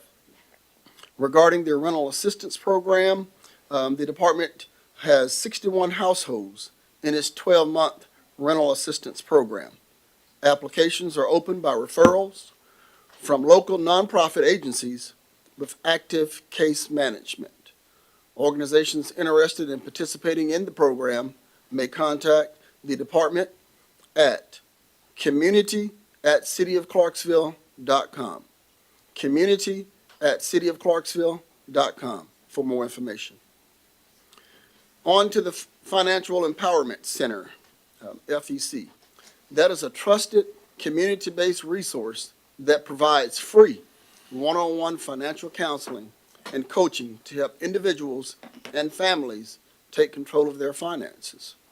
Certified financial counselors employed by the City of Clarksville work alongside clients to set goals, build budgets, reduce debt, improve credit, increase savings, and plan for long-term financial stability without selling products or charging fees. Our grant application has been submitted, and we feel very confident in the results and expect to receive notice of awards by the end of this month. And lastly, I want to mention the Canopy Initiative updates. We continue to thank Clarksville Urban Ministries, Irene Center for Hope, Clarksville Montgomery County Action Agency, and the Salvation Army for serving our unhoused residents this winter through the warming shelters. Warming shelters will remain open on evenings when overnight temperatures are expected to drop below 32 degrees. For more information on sheltering protocols, visit the City of Clarksville's Homeless Shelter Canopy Initiative webpage at clarksvilletn.gov or call the shelter hotline at 931-472-3355. The shelter hotline is 931-472-3355. This concludes my report, Mayor. Thank you, Mr. Chairman. Any comment or question regarding this committee report? We're now ready for the Parks and Recreation Committee. Chairman Zacharias, you're recognized. Thank you, Mayor. And I recognize the irony of this first item, so just bear with me. But we regret to inform that due to icy conditions, the 2026 Polar Bear Plunge has been rescheduled to February 21st from 11 a.m. to 12:30 p.m. at New Providence Pool. On a related note, I'm accepting invitations for somewhere else to be other than Parks and Rec would like to invite you to step back into 1862 as Fort Defiance Civil War Park and Interpretive Center commemorates the historic surrender of Clarksville. This is a living history event that brings the past to life with costumed interpreters, cannon firings, and demonstrations of 19th century military and civilian life. Guests can explore the permanent indoor exhibit, watch the film Crossroads of Change, and discover how the surrender shaped the course of the Civil War in Middle Tennessee. And that event takes place on February 21st from 10 to 3 p.m. The Black History Celebration will commemorate 100 years of Black history with the theme, A Century of Black History Commemorations. This is a community-wide event that highlights the achievements, culture, and resilience of African Americans through dance performances, student presentations, interactive educational displays. And you can join us on February 28th at the Kleeman Rec Center from 4 to 7 for that. And then if you're interested in joining the Parks and Rec team, we are currently looking for an aquatics facilities manager, aquatics team lead, event planning specialist, grounds and facilities maintenance assistant, lifeguard for the polar bear plunge, and seasonal work as well, and a Parks and Rec instructor. And as always, for more information and a complete list of programs, classes, and ongoing activities, please visit clarksvilleparksrec.com or download our app from the Google Play Store or the Apple App Store. And that concludes my report. All right, thank you, Mr. Chairman. Any comment or question about this committee report? We're now ready for Public Safety Committee. Chairman Lovato, you're recognized. Thank you, Mayor. First, for Clarksville Police Department, it is very early, but the Teen Citizens Police Academy always fills up fast. This year's dates are June 22nd through June 26th, so please contact Officer Marshawn Cox. His email address is on the city website. CPD would like the community to follow them on Facebook, where they communicate with the public. Friday will be their first Black History Month video, and they will have more posted throughout the month of February. CPD will be assisting with a food box giveaway for families in need, provided by In His Loving Arms Outreach Ministry. It will be February 28th, starting at 8 a.m., and will go until supplies last. It is first come, first serve, and the address is 800 Tinytown Road. For Clarksville Fire and Rescue, just going to reiterate, 16 recruits graduated from CFR's first ever 6-month academy, and they have all been assigned to shift and have completed all required training. CFR is in the last phase of hiring for the next academy, and it will start March with 30 recruits. And CFR would like to congratulate engineer John Davidson on his retirement and with over 26 years of service to the city of Clarksville. For Building and Codes, the Construction Division did 2,259 total inspections. Code Enforcement Division did 128 new cases. The Abatement Division did 7 work orders, and total revenue generated was a little over $197,000. And that concludes my report. All right, any comment or question regarding this committee report? Now ready for Transportation, Streets, and Garage Committee. Chairman Smith, you're recognized. Thank you, Mayor. The TSG reports are as follows for the month of January. For the Transportation Department, they transported a total of 27,874 on the fixed route buses, which included 6,147 seniors who rode for free. Also, they transported 3,656 riders on the parent transit buses. And for a total of the month for January, they transported 31,530 citizens. Now we move on to the Street Department. They had a total of 208 work orders in the month of January. Capital projects updates include the temporary completion of Dunbar Cave Road and Ross View realignment. Permanent topping and stripping will be installed in the early spring. Also, Spring Creek Parkway is moving along nicely, and we expect the major steel components for the bridge to arrive next week. That concludes that report. Now we'll move on to the city garage. The total number of work orders for the city garage was 450 in January, and the fuel purchases made at the city garage for on-site fuel pumps were for unleaded was $65,400.54. For total gallons of unleaded gas was 32,351. Diesel total cost was 39,795.01. For total gallons for diesel fuel was $16,859. Fuel costs for unleaded increased. It was $2.11 per gallon, but it increased by 9.3% from $1.93 in December. The fuel cost for diesel was $2.43 per gallon. It also increased 10%. It from $2.21. It went to $2.43 in December as well. This concludes my reports. Thank you, Mayor. Thank you. Any comment or question regarding this committee report? Seeing none, we're now ready for mayor and council member comments. Any member of council have a comment? Councilman Smith, you're recognized. You know, last week, we was here for the executive. I think the, street department, we all did. I think they all did a good job, but I forgot to say something about CDE. You know, I got so many good compliments about CDE. They got the electricity back on, quickly. Not like the first time we had that storm. They did a great job, and I just want to commend them for the job well done. Thank you, Mr. Brian Taylor and staff. Thank you, Mayor. Thank you. Any more comment or question? I have 2 or 3 announcements. One is a reminder, the special session of the city council will be next Wednesday, February the 11th at 4:30 in these council chambers, where we will select and elect a representative for Ward 2. Secondly, the fiscal year 25 annual report is now available on the city website, along with the past 5 years of annual reports. It is available. And then finally, in the morning at 8:30, the Appalachian Service Project home groundbreaking will occur at 1321 Cedar Street, which is off of Reynolds Street in our beautiful city. They are breaking ground on homes for tornado survivors that have been displaced and are waiting for a place to live. So I'll invite you there at 8:30, 1321 Cedar Street in the morning. Wear your coat. Any other comment? That concludes our business. I'll entertain a motion